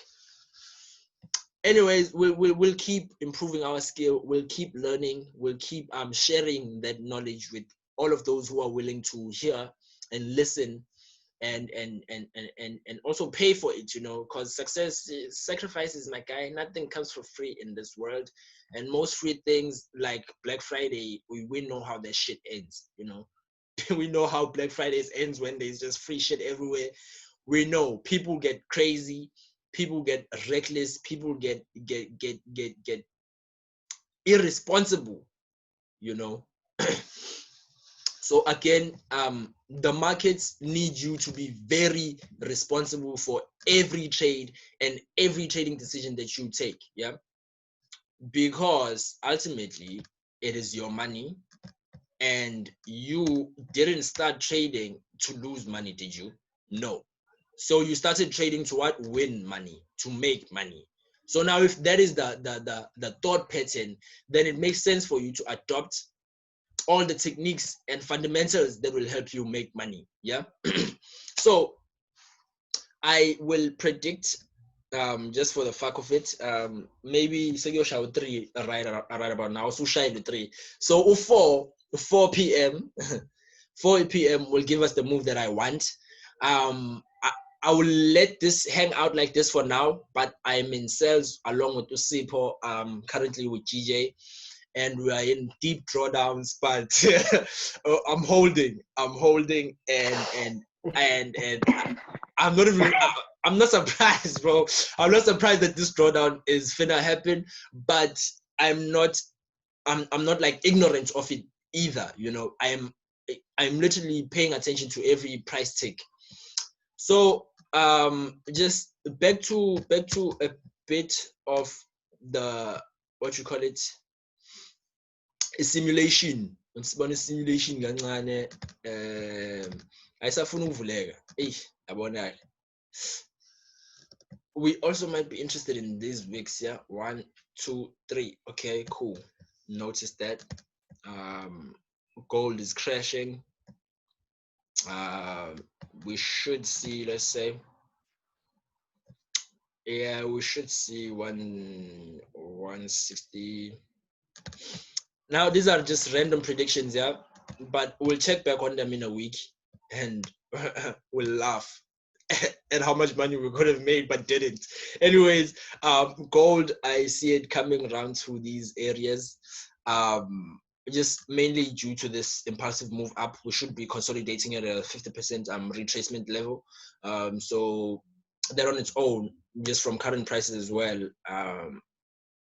we basically broke up, retested, have tried to push up all the way to fill this range, but we couldn't. And what has happened is we've rejected and are consolidating after that big move up. Yeah. But what tends to happen with gold is that it respects levels and trend lines and price structure very well. So for sure, it's coming down to minimum this area.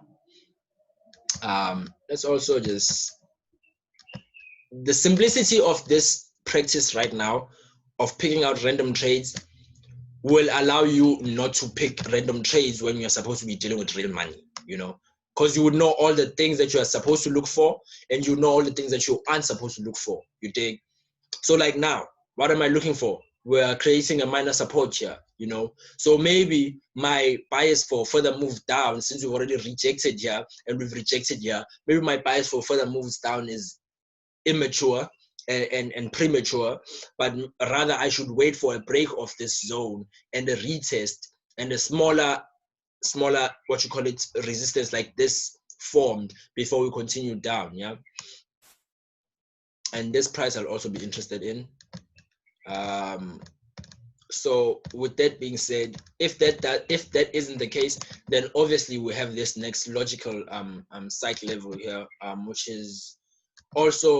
which also happens to be the all-time high, just the all-time high of gold.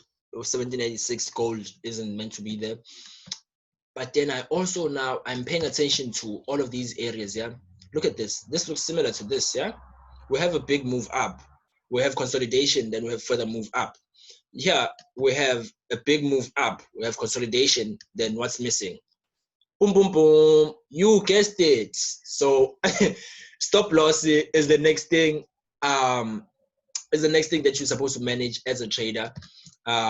Picking exactly how much you want to lose. We have this consolidation here. We are above this consolidation box currently. So until we break lower, back within the range. Like I said, 70% of all breakouts end back within the range. So until we are back within the range and retesting for further move down, then I'm bullish on gold. Also, I am bullish on all major indices for anybody who's interested in trading indices, bruh. I am a big bullish, just mainly due to the fact that the US instead of admitting that it is in debt, instead of the Federal Reserve of the US, instead of those guys holding up on the printing of money and debt and all of these credit fucking solutions and all of these other catastrophic, when you think about the youth that have to pay off these huge debts and all of these other vehicles of wealth accumulation, you know. So just S&P guys, if you guys, most of you guys don't even know this, but we had the biggest market crash in a long time, you know. And I'll show you guys just by going to I like US 500 now. Oh yeah, now much 11 June, yeah, much won't get all.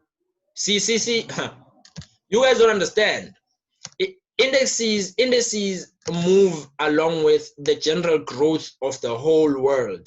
Yeah, this was 1 month. This was March. Yeah, how long did this take? Very fucking long. You can just look at how long you can look at simply. You can see how long it took for us in terms of AMA blocks now, in terms of these spaces. It took way longer than in terms of against time. In relation to time, this move up took way longer than this tiny fucking collapse. And this is a market crash. This is when the fucking markets crashed. But nobody is reporting about this. Nobody is speaking about this, you dig? Because why? Most people are stupid. That's why. Most people don't care. They don't want to learn how to make money. They don't want to invest their time into literally learning a fucking skill that'll pay them off for the rest of their miserable lives. They just want to whine and moan and complain. Oh, this is not good. Oh, this Ramaphosa did this. Nigga, fuck you and Ramaphosa, dog. No politician will improve the quality of your life. You dig? Nobody you vote for, nobody you care about on TV, nobody no musician you care, nobody will improve the quality of your life except yourself. And that's the harsh truth that nobody wants to accept, you dig? That's the harsh truth. But then it's a truth that we, the youth, I am glad, or at least in my circle of friends, I am glad that I am thinking about the long term, you know. I am thinking about, hey, how about if you invest 5 years into studying the skill, you know, just like how they fucking push your ass all the way to university and told you to study for 4 years there. How about instead you study this skill for 4 years, because this skill ultimately has shown you that you can make money, and this skill has shown you, hey, bruh, you can make money from anywhere at any time without a qualification, without any previous job or employment history, nothing. You can just poof on the laptop, bah, out. Hey, okay, get you wanna, and then you enter the trade and you're done. You know, so it's just people are getting led to very questionable demises, bro. It's like, what the hell are people on? What the fuck is these niggas thinking? But anyways, guys, right about now, I will stop ranting and I will get back to the work. I noticed that I'm derailing way off, but okay, back to the work. And okay, this is what you call your market watch, where all your fucking trading pairs and currencies are at. For Mazwi, since MetaTrader Lenakao, MetaTrader, download it from anywhere. Just type in MetaTrader, you fucking come across it somewhere. So let's try this again. Basically, I am what you call it. Now, you niggas best not use my fucking credentials on this shit, because I only have 2 accounts. So I'm logging onto a simulator now. And basically I will input my what you call it. Where the fuck is my phone? Okay. I have lost my mobile device. Okay, found it. I'm looking for a password. Yeah, just give me a minute, guys. I am looking for my 7. What you call it? Okay, that's weird, but anyways, soft FX, soft FX, and simulator.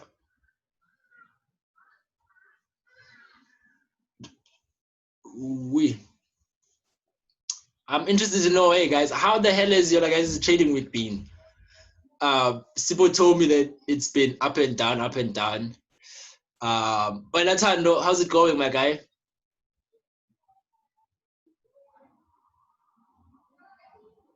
Oh, the niggas silent. Oh my God. Hey, okay. Unmute yourself, niggas.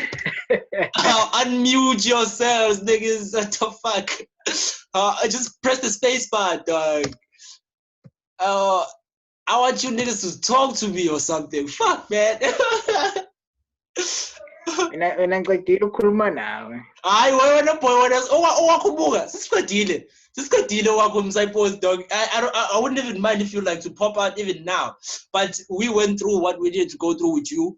I'm happy with the progress we've made, my guy. It's just a matter of polishing on a few things, but it will we are within, so to say. We are within, my guy, and I'm glad that you actually like you are inspiring me to keep going, my guy. Yabo, because manje ngalesi khathi lesingilekha ngaso nami ngiyayibona ukuthi eish yazi ukuthini umsayipose maralana ntwana ngithembile la ukuthi ngisize manje ke you can't just be out here fucking around, you dig?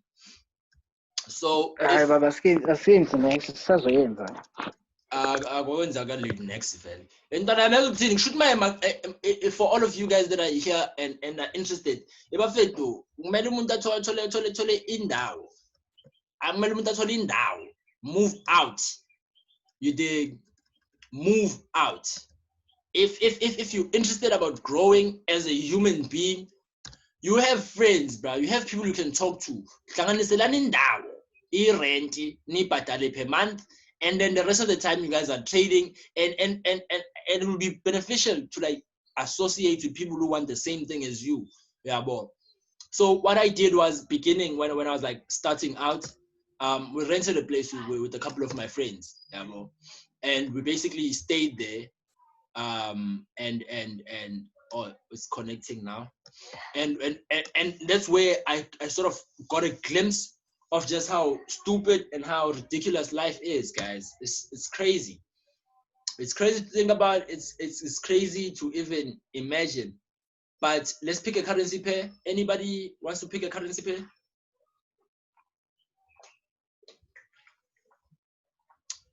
Akekho ofuna ukukhetha? Okay. Akekho ofuna ukukhetha? Othi-ke mina eyami ngiyayazi. Othi ngikhetheleke ezabo home ground. Okay, I heard Euro Jep, the AUD Jep we did AUD Jep Sipo, AUD USD. What else has nice moves? Let's pick HEU now who still does that. Let's pick NZD USD. That should be interesting, yeah. So our starting balance here, guys, we're gonna start with $500, and the date of the simulation is going to be from, this is our second simulation now. It's going to be from 2019, again, June, yes, the 1st of June, since we have just ended the month of June. So it'll be interesting for us to see and backtest exactly how the month of June was last year in relation to this year, yeah. And with these backtesting sessions, let's say you want to go away, you want to walk away from this with a strategy that you can implement on a day-to-day basis, yeah. So with that in mind, I hope you're journaling, I hope you're taking notes and whatever the hell else you need to do to make sure the shit sticks, because I will only be repeating this once and once only, despite the fact that I'm repeating it for the third time now. But anyways, back to the charts, yeah. The commission per lot, every broker should charge you commission if there are any reliable at all, any sense of the word, but they should charge you commission per lot you trade. And basically, we're starting the simulation. We are opening our different charts, our time frames. We would like, let's say the monthly. Let's add a couple of zeros to the bars here. Add the charts, and at the weekly. Now the monthly is the most strongest time frame when you are looking for your zones. It is the most strongest time frame when you are looking for your ranges, for your yearly ranges. If you are a swing trader, it is the strongest zone for you to look at potential price levels that might present a problem to you and the direction of your trade, yeah. And that's what wicks are. Wicks are different ranges in different time frames that price can potentially go if we have enough momentum, yeah. So 30 minutes, let's open. Let's open also the hour. Let's open the 4 hours. Let's open the daily, the weekly, and the monthly, yeah. As I'm opening these charts, they are all getting added to my what you call it, my MetaTrader window here, chart windows.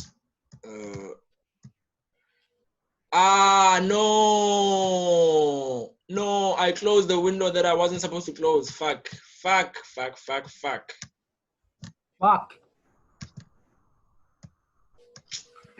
Hey, Bakwenzani? bayangiloya le msuno.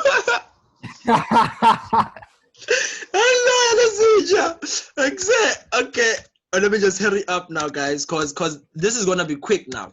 I'm literally going to be rushing through this in 30 minutes. I have someone to be at 4, and I hope to.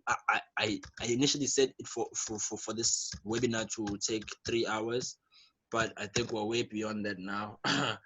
Anyways, whatever. It's growth, and I'm learning as much as I'm teaching, so it's beneficial for everybody. Okay, let's put the caps lock DE88FFE. Okay, now we wait. Ay mara. Hey. Yayibona-ke labathakathi labo. Yayibona abathakathi. Basuka ngawe mshana. Hayi kawo, lezi nje lezi manje ngisho ayifuna ungibona ngiphumelele.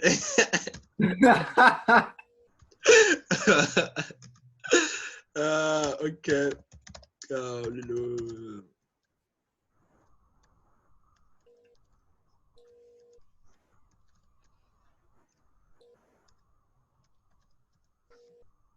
Okay. Yo, after this, I need a blunt, niggas. Anyways, it's a new. Let me load data center now. Let's see. Let's just be quick about this.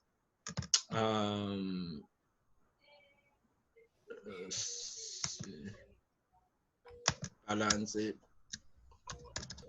Now, this methodology and this technique, guys, you can use it with any account balance. Yeah, it is literally you just being so in sync with everything that's going on, yeah, in terms of what has happened before, what will happen, and what is most likely going to happen for sure. You dig? Because you're predicting, you're anticipating, yeah. So the charts, I'm just going to open the hour, the 4 hours, and the 30 minutes, yeah, because I feel like I can literally trade off just the 4 hours alone, guys. You can too. You can literally just use 4 hours and check in every 4 hours on your trades. Because at the end of the day, that is why we have time frames. Time frames are meant to basically be our alarms for us to check back on the trades that we take. Yeah. So now if you take a trade on 30 minutes, that means that you're going to wait 30 minutes for the trade to play out before doing anything else, you dig? So just knowing that and having some sort of understanding basically around simple concepts, you dig? What goes up must come down. What is down will most likely bounce up, you dig? It's life. It works with life. It works with life that the same way too. And in order to know where you're going, you must first know where you come from. Same concept that we allude to when we talk about looking left and looking at the most recent price action. Yeah. So I'd like to close this just for now, so we have a full. Yeah. So 4 hours is the time frame that we have chosen. 4 hours. Let me move this to the side quickly because we need to see the 4 hours. Just this is what you call what chart is this again? What chart is this? Bar chart. Yeah, it's a bar chart. I don't care about this. But you have different types of charts. You have line charts, you know, and you have bar charts. Yeah.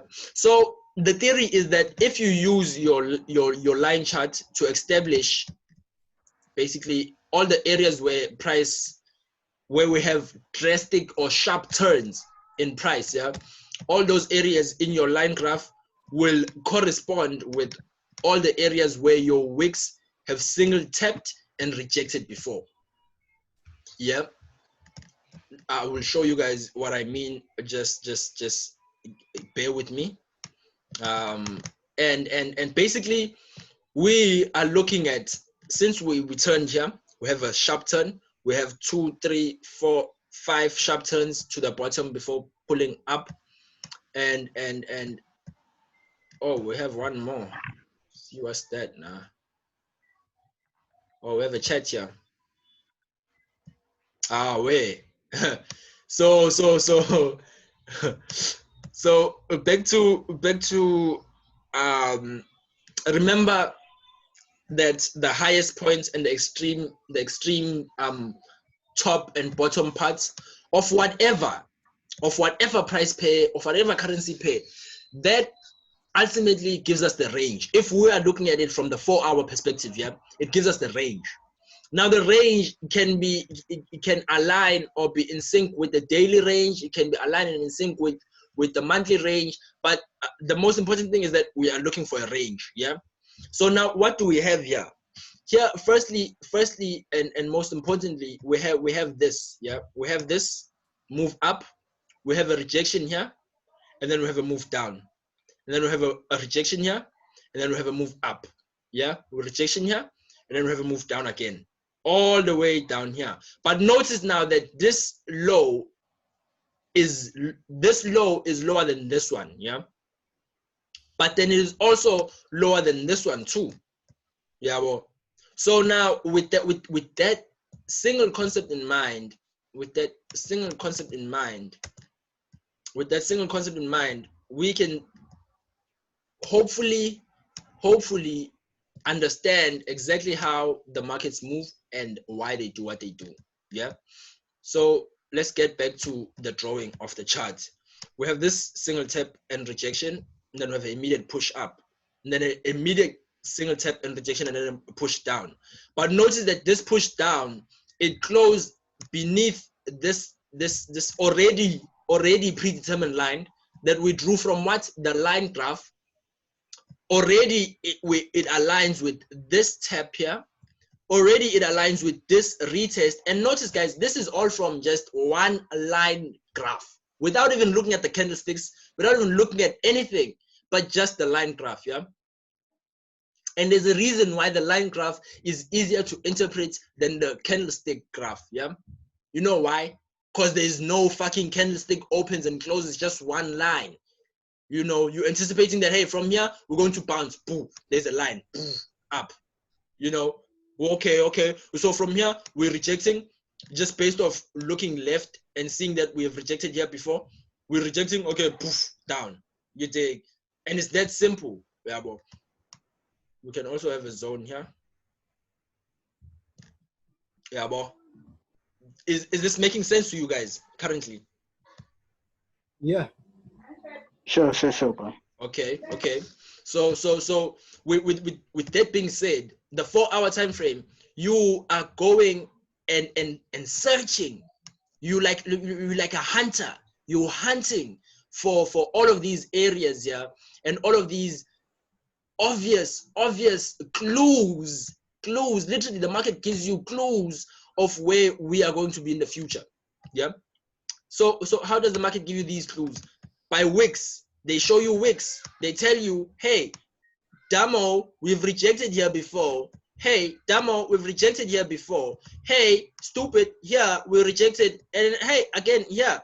You dig? And from this, you can see roughly a trend forming.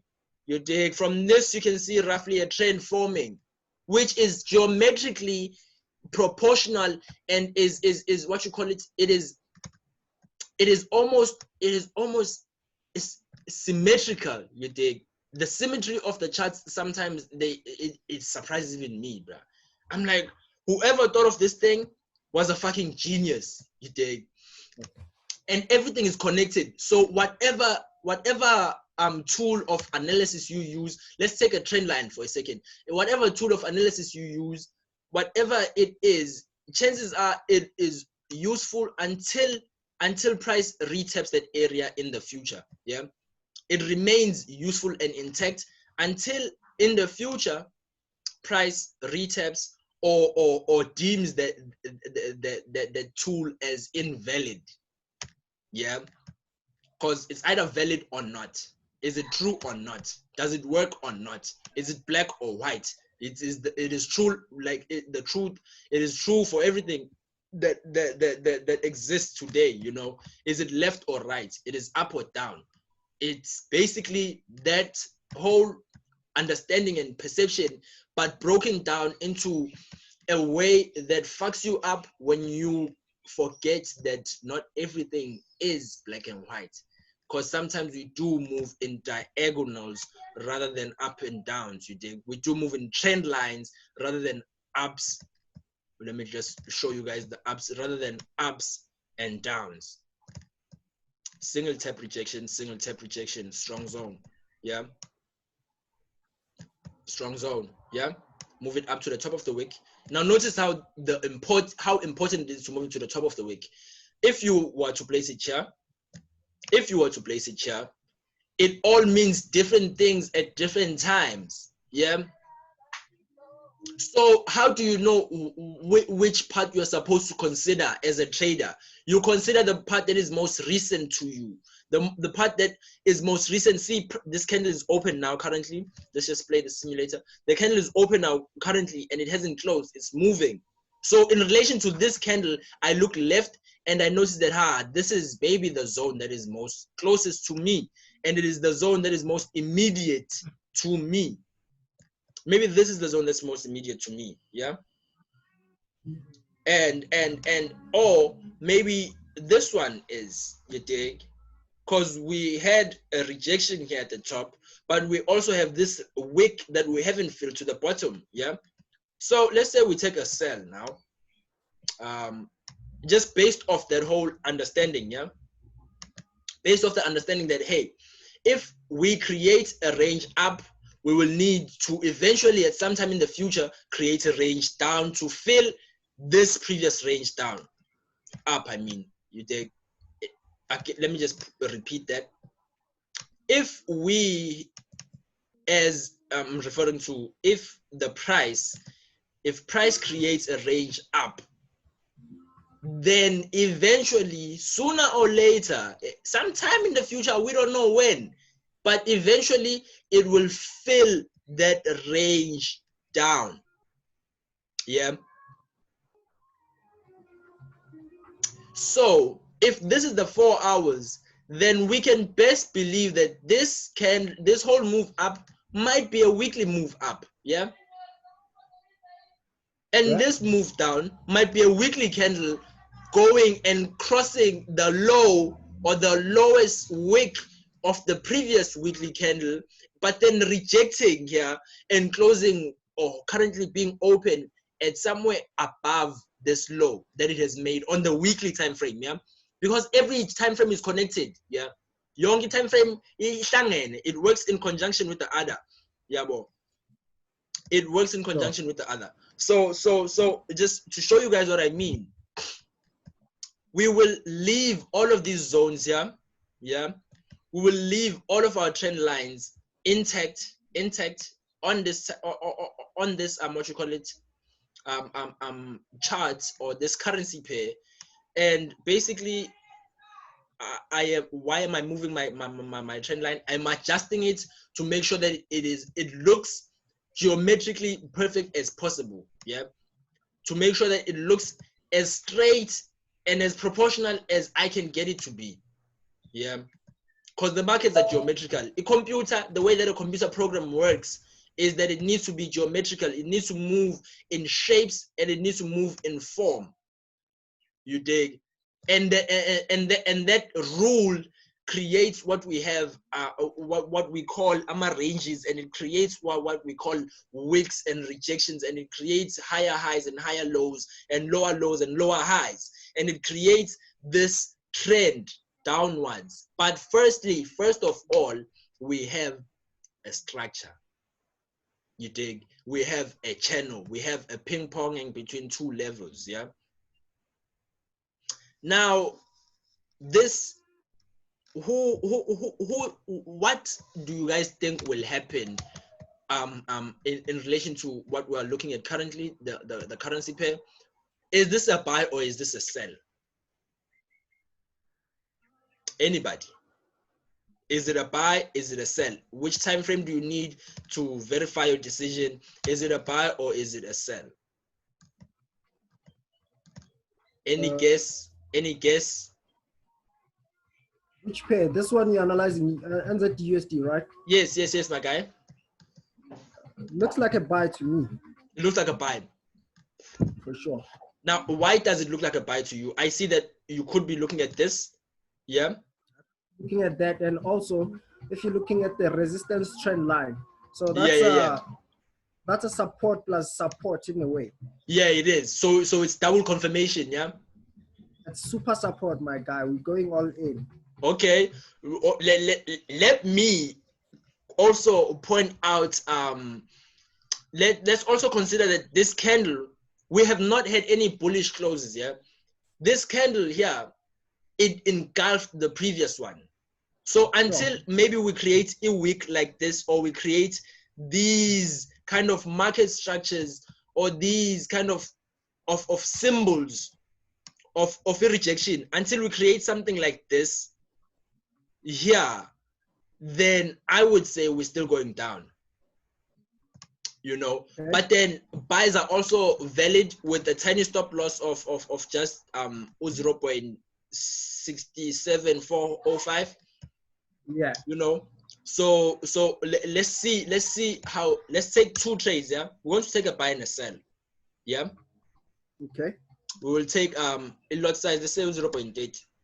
Since it's a $500 account, I wouldn't want to be trading 0.1 $500 account. What the fuck?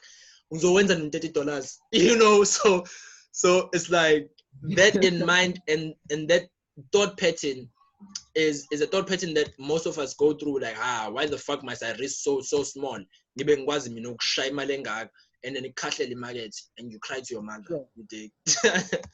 So again, if what Tando is saying, and if what Tando is implying here, that maybe this whole move down was a retest for further moves up, you dig, or at least a fill of this wick, yeah, or these high wicks, at least that is the range that we have fallen in, as price has been moving. Yeah, we have fallen to this range, and we have tapped the bottom of this range. How do we know this is the bottom? Price was lower, it pushed up, it rejected, it retested, and then it had another move up, another impulsive move up. But later, it closed back within the range. So, with just that in mind, and also considering how this is only a lower high than this one, I would say I would take a sell. You know, I would take a sell, and since my sell, I trust myself so much, I'll put my stop loss above the previous 4-hour candles wick.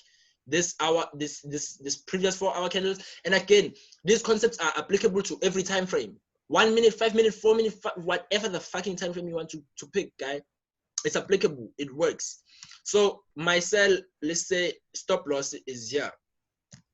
You take and let's just put a stop loss above here. If you can at least wait for the candle to push up, wait for this candle to push up, and then have a stop loss as small as possible above this wick, you already increased your chances of success. You dig? So let's see what happens now with our 2 varying analysis. Oh,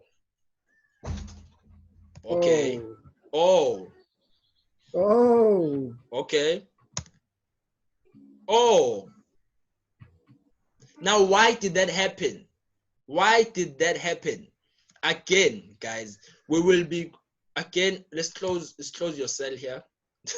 Again, it is, how do you know we're going down from here? What candle possibly told you that we're going down from here? No candle, you know, but mainly because of our own, like, experience that we have gathered. We know that definitely, for sure, we need some area like this to occur, or to be we need an area of, we need minor support to form if we're going up, we need a minor resistance to form if we're going down. If that hasn't formed, continue with the original direction of the trend. That sums up the whole webinar. Yeah, it sums it up. If we have not created tiny structures, if we have not created tiny structures of support or tiny structures of resistance, we are continuing in what? In the direction of the trend. Created again a resistance, created a support here. We were retesting this low, and we've continued up to fill these wicks, you know, to fill this wick, and we continued up. So now, if this was our range, and 70% of all breakouts of ranges and back within my ranges, then I would want to stop loss as low as possible, but also lower than this point here of this wick, yeah, because it's the lowest point behind or below this zone. Yeah, it's the lowest point below the zone. So I will choose this wick as my stop loss area. Yeah, we are coming to this area. How do I know this? We have a major resistance or major support area here, which is historically backed by another rejection, you know, historically backed by another rejection, you know. Not here, it wasn't as big of a rejection as you might have thought, you know. This area here only led to about, let's measure the difference in strength of the zones. This area that we are looking at currently only rejected and pushed up about 4 pips, 5 pips, you know. And then if you start counting from this bottom area here, and you look left from this bottom area to see where historically other prices have tapped here at before, you basically go from there. Let's measure how far up it went now. See, now it's 13 pips. So already this area is stronger than me, is stronger than this area, because it pushed the prices further up after price tapped on it, yeah, rather than this small push up. So the bigger the rejection, the stronger the zone. Why am I adding another buy here? We are at where? We are at support. What do you do at support? You buy support. What do you do at resistance? You sell resistance. And this was the resistance for me, not this. We we literally should have just done this. Remove this thing here and remove this horizontal zone here. Should have just done this, and you would have seen clearly, which now the rest of the shit is noise. You know why? Because this is a daily zone, and the daily is stronger than what? The 4-hour zone. So the zones that you see on the 1 hour will be broken, but the zones that you see on the 4 hours will be respected. And then the zones that are broken on the 4 hours will be broken. Or the zones that you see on the 4 hours will be broken, and the zones that you see on the daily will be respected. Again, it follows like this in sequence, guys. It is a sequence. Yeah, but everything is connected. And remember, again, we originally started from this trend line here. Yeah, bro. And we were betting what? We were betting that this range will be filled. Yeah. That was our initial bet. Entered a waiting room. That was our initial bet. Yeah. Are you guys still with me? Yeah. Yeah. Our initial bet was that this area here is stronger. Let me just close this. This area here is stronger than this area. Yeah. And if that is the understanding, then it would make sense for me to only execute trades on the strongest areas. Anything else, I'm waiting. Fuck everything else that comes before then. Everything else before my major zones, my major 4-hour zones are tapped, I am literally not giving a fuck about. Just throw it out in the wind. Zero fucking care. You did. So again, to show you guys how geometrically perfect the fucking charts are simple as pie. Let's take a trend line now. We had this trend here, yeah. We had this trend up, or a pullback, a retracement up, yeah. But then at the same time, we also could add and could argue that that trend line was acting as support, yeah. And we could also argue that this trend line is acting as resistance. And what support is an area of price where price will hang around for a certain amount of time in order for that price to gain support from other traders and validate it as a support structure and a price that we on the charts cannot break further below. Am I making sense by saying that? Sure. Yeah. So support is a structure in price where we will hang around and consolidate around or tap and reject because we are waiting for enough traders to support the idea that this price will push prices further up. And in resistance, it works in the opposite way. Resistance, you are waiting for enough traders in the markets to resist that idea of that price being the price where the rest of the candles will push down from. Yeah. Sure. Now, again, we're leaving that behind, and we're getting back to the trend lines. Trend lines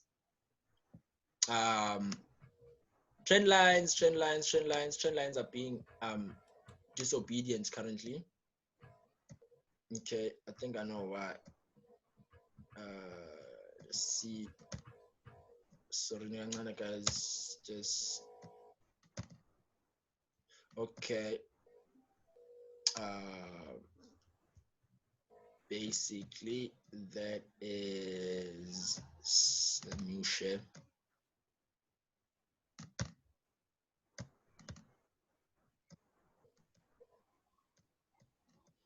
Okay. Yeah, so that is the idea behind support and resistance. And nobody will tell you this, guys. No mentor will tell you that, hey, what the fuck is support and why the fuck do they call it support in the first place? You know? And the terminologies vary with the differences in trading margins. In other words, the banks will say it is supply and demand because they are literally supplying fucking people and traders with that same price and that same idea. They are supplying traders with the same price and the same idea in order to push the prices up, you know. And when we're at demand, the institutions and the banks are demanding and are pushing that idea towards other traders and demanding that the traders resist those prices and push prices further down. Yeah. Are you guys still with me? Sure, Okay. sure, boy. Yeah. And that is the whole concept of support and resistance. Support and resistance. Most people don't even know what the fuck they're talking about, bro. They don't know. Just out here, hey, draw your support line here. Draw your nigga, please. Understand something first before you invest money into it. Yeah. You know who said that, bruh? That's Warren Buffett saying, nigga. Just take your time to understand something before you invest in it. And it just makes so much sense. I don't know why we haven't even invested any time into understanding what the fuck is going on. We have just taken all of this information that we have acquired and learned, and basically we have sort of, okay, stop loss hit. Let's go back. What happened? Yeah. Oh, it's still filling that range. Okay. Okay, so these cells were probably CAC. Yeah. Why were they CAC? There was no rejection at this zone. If anything, I could shrink this zone, make it smaller, and we will see that we've broken above and we are retesting to fill these other wicks or this bottom wick.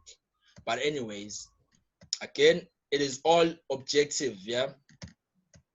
And now would be the time where I would bring in my trusty daily time frame and just assess what the hell happened there. You dig? Because your losses, the obstacle is the way. The things that stand between you and success now, all the shit things that you are struggling to do now are the things that you must improve on if you ever want to succeed, are the things that you must change if you ever want to see any progress in the charts. The things that you know you shouldn't be doing, but still continue to do, are the things that will fuck you up the most. and are the things that will keep you from attaining any growth or success in the charts.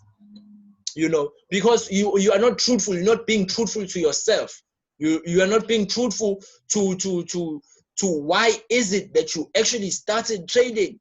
You know, and the truth is, we started this shit to make money. And now, how do we make that money? Take your 4 hours, draw out your fucking resistance and supports at the highest points, put your trend lines on, put more trend line ons, and then wait for price to print. And wait for the market to show you what it wants to show you. You dig? So again, let's just see here what happened firsthand. Okay, that is what was happening. See, now from a daily perspective, this is 4 hours, but from a daily perspective, we'll see, obviously we had a resistance which we resisted from, and we have been just slowly continuing down. Yeah, slowly continuing down, and I want to zoom in here. Now if I want this is the daily. Yeah, I see a wick here. Let me remove the grid so you guys also see. I see a wick. I see a wick. What do wicks tell me? We have issues crossing that area. Yeah. So now this is where the idea of giving your trades a second chance comes in. Yeah. We have tapped a price here at the bottom that we do not like, obviously. And notice how, remember, we have broken out of this range. This range, we have broken out of it, yeah? So now we are out of the range, we are breaking out, yeah? But then the thing is, 70% of all breakout out of ranges end back within the range, yeah? So if 70% of them end back within the range, I by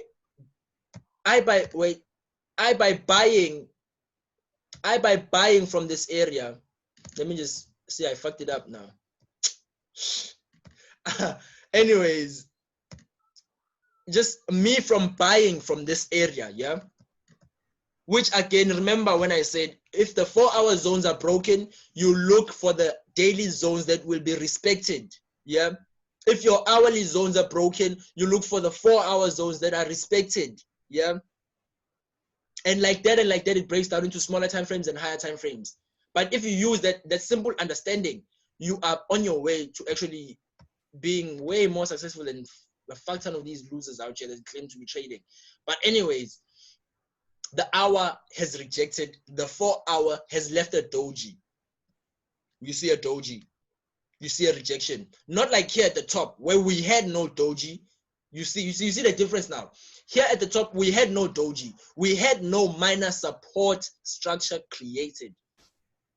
What we had was a big bearish candle that engulfed the previous bullish candle. So we still had what? Further bearish momentum. Yeah. You guys still with me? Yeah. Now the hour this is the perfect place to buy. When the hour tries to push up beyond all fucking doubt, when the hour tries to act like it's tough, but you know that on the daily and the 4 hours, we've already just escaped a wick for days, you know, because bro, if this wick was created on the daily, if we tap this price once and rejected from it on a daily time frame, best believe on the fucking hour and on the fucking 4 hours, we need to reject too. Yeah.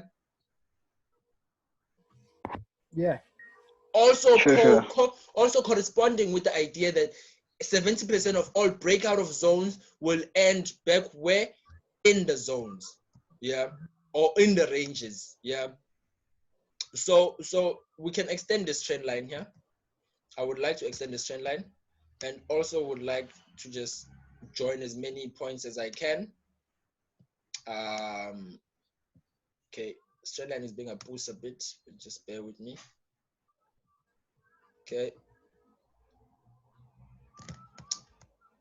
this is this things like this are why it's important for you to have a geometry, the symmetry in your analysis and your drawing of trend lines. You dig? Because if it makes sense to your eye, the thing about the eye is that it remembers things that your mind is not aware of it remembering.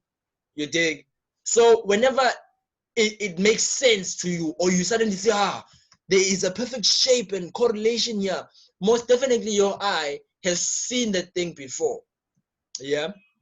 And it remembers how it's supposed to look in order for you to successfully profit from it. Yeah? But your mind doesn't remember that. Your mind remembers, hey, I'm supposed to sell here and buy here, sell here and buy here.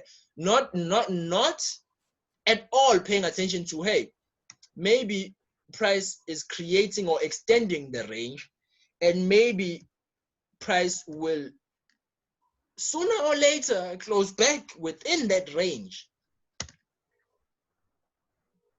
Okay, so here we have buys. Okay, since I don't have enough margin, since we chopped down 2 clips in one trade,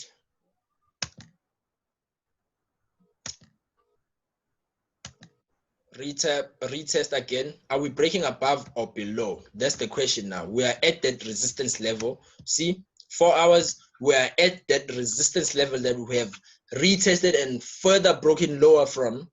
Yeah, you guys still with me? Yeah. Sure. Yeah. So with that being in mind, it's also like things like this, guys. Like if wicks are ranges and are areas where price can possibly go, if wicks are areas where price can possibly go in the future, then if there are no wicks on a candle, that means to me there is no way for the price to go, because there is no range, and your wick is your range. So if there's no range for price to dip into, or to move into, then it won't go there. It simply won't. It'll get stuck and it'll reject like this. No wick. You can look for all kinds of examples on your own, like MetaTrader, when we're done with this. Like no wick, because there is no range. But as soon as there is a range to the downside, then sooner or later, one day or another, it will eventually be filled. Yeah. So in times like this, I would like obviously advise everybody, whoever has any inclination of being a successful trader whatsoever, to just put your fucking stop loss at break even. As soon as price moves in your favor, you put your stop loss at break even. It doesn't matter if he is shy, it doesn't matter if I is shy. The important thing is you are preserving your capital. You are preserving your principal investment. You are preserving what little you have there already. And you're not allowing the market to take it all away from you. Yeah. And that act alone, that act of you protecting yourself, is in essence you growing and maturing to realizing what's good for you and what's not good for you. Yeah. And realizing that you need to take responsibility for everything that you do and everything that everybody else does to you too. Because everything that everybody else does to you, and you find this in like most of the times when people send you screenshots of different trades and different signals, you execute. But hey, those aren't your signals, bro. Those aren't your fucking, you didn't see shit on the charts, but yet you want to bet money on another guy's ideas. No, unless that guy has proven competence and has proven historically, repeatedly, consistently, that there is some truth in his signal or in whatever he does, then hey, bruh, I would give that guy the benefit of the doubt. But if he hasn't, for sec, I don't care. When he has signal for 7 years, I don't care. You know, I'm not going to take it, because it is not something that I have analyzed for myself, and it is not something that I am comfortable with for myself. Yeah, but okay, so stop loss is at break even now. Let's see PL in points, or it's 20 pips. Okay, not bad, which means there's 2 pips, standard pips, and it's 20 pips only because we're using leverage and micro fucking accounts. But everybody says, hey, it's a standard account. No, nigga, you need at least 100,000 to trade a standard account where you're trading one lot for one lot, where you're actually buying 1 unit point of one currency, you know. But anyways, it's just people are different and people understand things differently. The trend line that you guys see, do you guys see where the trend line is? Do you guys remember when I drew it? Look at where price is going to now. You can literally do this on anything, on any wick, at any time, bruh. It's literally the way that this shit is so connected, guys. The way that it's so in sync and symmetrical. You can choose to draw your trend line here, downwards, yeah. You can choose to have a trend line here from this point, pointed downwards. Let me quickly. You can choose to have a trend line here, pointed downwards, yeah. I bet you $1,000 sooner or later we will touch this trend line, break above or break below, or resist it and reject. You dig? Now also notice what is happening. We had a trading range. We had a trading range here. We had one tap rejection, one tap rejection, one tap rejection, and then we collapsed, closing back within. Yeah. This was our range until this fucking candle broke out, yeah? And on our way down, we encountered what? Support. We retested the support and broke lower, yeah? But now this candle has closed back above the support, meaning we are back within this range. We are back within this range. We are back within this range, yeah? And what will happen is we will most definitely do something like this. Yeah, let me just put that more accurately for you guys. Since price only moves in two ways, who's to say it will not do something like this from here? Live a wick, create what you call it a minor support first. Since you see this happening, you don't enter a trade now. You know why? Because you're stupid if you're entering a trade in the middle of the range. You wait for an opportunity where you can have the tiniest stop loss as possible, no matter how long it takes, bruh. At the end of the day, once you execute that trade and you have a tiny stop loss, you will lose as little as you can and you will gain everything because you would have waited for the right time and the chart will give you what you have been waiting for. Yeah. Now, back to this. We obviously coming back into this range, of prices. We obviously need to what? Create some sort of resistance structure if we are to what? Go and collapse further down. Yeah. So what I anticipate will happen is that we will pull down, leave a wick, and then push up to retest this trend line that I've drawn out way back when. Yeah. But I don't know that, you know. For now, I don't know that, and I can't guarantee it either. I can't. Yeah. So we wait. Left a wick. Okay, cool. Let's wait for another candle. Oh, now we have retested this area. Now we have printed also a bullish candle. Yeah, we have broken, retested on the smaller time frame. You'll see that it's a valid retest. Yeah. This is why I like 4 hours only. Yeah, well, 4 hours. Literally 1 hour is so in sync with 4 hours. It's crazy, guys. But anyways, we have a break, we have a retest. What happens after a retest? Boom, up. Where we going? Maybe to maybe anywhere. Okay, wait, hold on. I have a message here. Where are we going? Maybe we're going to this area, possibly. Because it's the most recent area that I can see if I look left, you know? It's the most recent area that I can see if I look left. Now, these are the things that you as a trader are supposed to be eyeballing and looking for when you say you are trading. You are looking for all of these areas of interest, yeah? all of these interesting tidbits, ask yourself why. Why did we reject that area? Yeah. Why did we have a single tap and a rejection? Maybe we have created a range here too. You know, maybe we have this tiny range, and maybe what will happen is price will break in and break and then continue down. But we don't know, and we can't guarantee it. We can only wait for the candles to print, close, and then we anticipate, and then we get our final decision. Yeah. But since I have buys here at the bottom area, it would make sense for me to support further buys. Let's just have a stop loss here this time.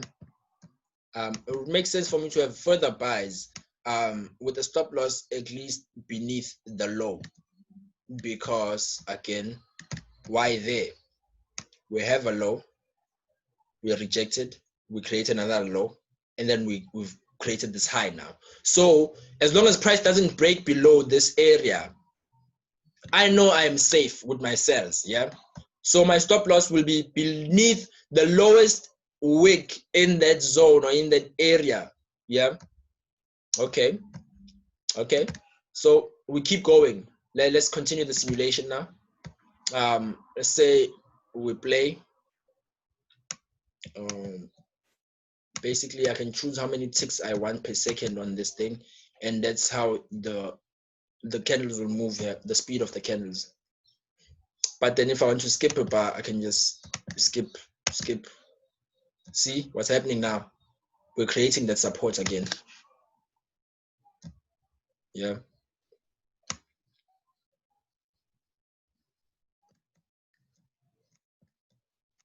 Now, this concept of understanding lower highs and lower lows will save you a lot of money, guys. Will just save you a lot of money and a lot of time. You dig?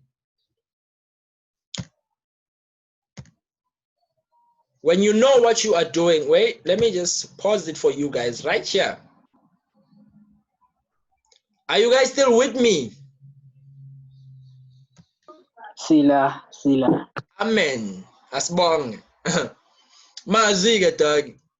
If you're also listening, it is literally us looking for concepts like this every fucking time. You know, every time you say you're opening a trade, every time you hear somebody saying, hey, I'm a forex trader, they're basically looking for these concepts. And notice how the 4 hours has been. Guys, I don't even need to go on.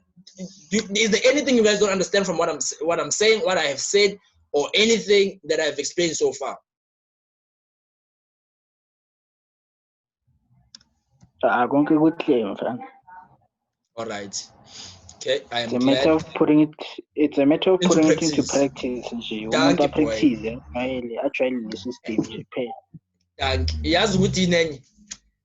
With this webinar, I hope that everything that you have learned up until now starts to make sense now. Yeah, it does, fam. That's all I wanted to do. And you know what, man?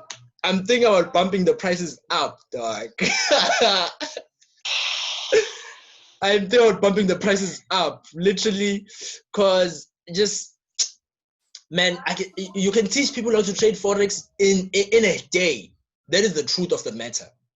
But then the application of these principles requires more repetition, and application and execution over a long time frame that ultimately sees the person being profitable. Yeah, bro. It's not a concept that you can apply in one day and then think that I say someone may wear that. Nope. You compound that application repeatedly over time, and eventually it pays the fuck off. So that is what forex is, guys. That is basically, if you can just just A1 trade now. Just one. If you can do that once in a week, 4 times a month, yeah, and sure. 4 times 12 in a year, you are on your way to making a shit ton of money, my guy. No doubt. Yeah. Because you also considering that, hey, At the same time, this is a 4-hour time frame. This is 4-hour time frame. Sure. Yeah, bro. So it's a lot of pips and it's a lot of money. Yeah, bro. So, guys, with that being said, I will be again hosting another webinar tomorrow. You think we'll pick the time? I don't know. It's random. I don't have much order to this. I just do whatever I feel. So, anyways, so get this cut, my gents, and we'll be back at this. Hopefully, we'll be able to take some live trades as well. It's just GJ manje. I haven't checked it yet. I've been slowly but surely. Okay, let's look at gold. Busy adlala idlala nenhliziyo yomuntu. Yes, izoluka kuma next week, dog. Yeah, this week. Izoluka kuma next week. Also, I'm considering that in next week is like the middle of the month as well, yeah, bro. It's like 1 week after a month open, so maybe volatility and momentum will pick up by then, and we'll be able to get those pushes that we're looking for. Yeah, bro. Axis mentioned you will dwell on this whole system and then it's one with this up, man. But eventually, this thing. Eventually, talk. We have what we need. Axi rocket science. This thing. Yeah, but with the fucking dog, it's so easy. It's so easy, dog.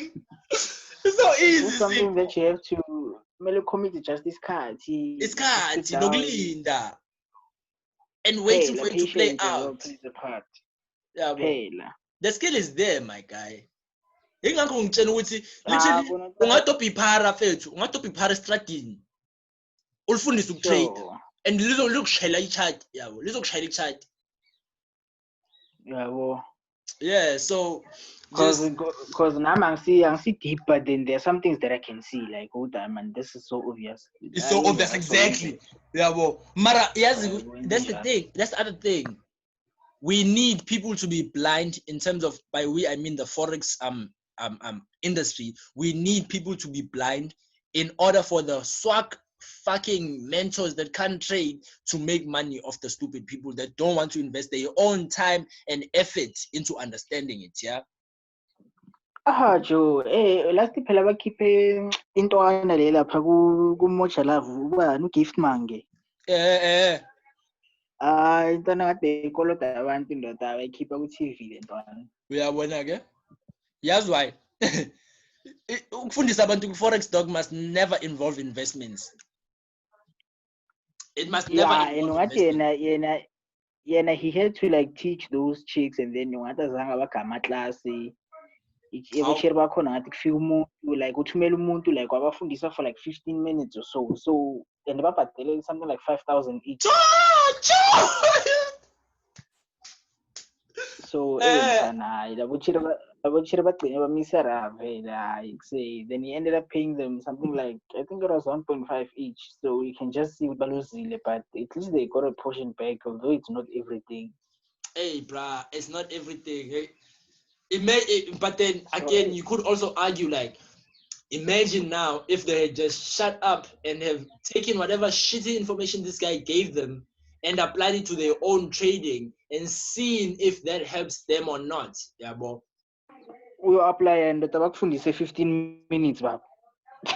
Hey, Marayane, I maridlalile ngabantu leyo. Joe, but some things we face to like, hey, yeah. Mina ka emhlabeni boy, emhlabeni mfana. Kunjalo mfana. Yeah, mntwana yami ke as applying lama lessons lawa ukuthi nami bethu khona izinto imbalo. Hayi yabuya ijije mfana wami, iyabuya. Ibuya top.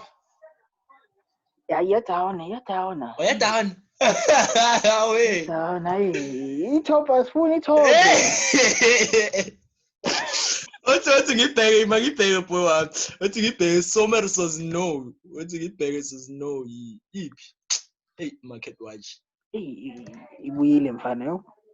Angithi besilindile nje ntwana. It's just a matter of patience, boy.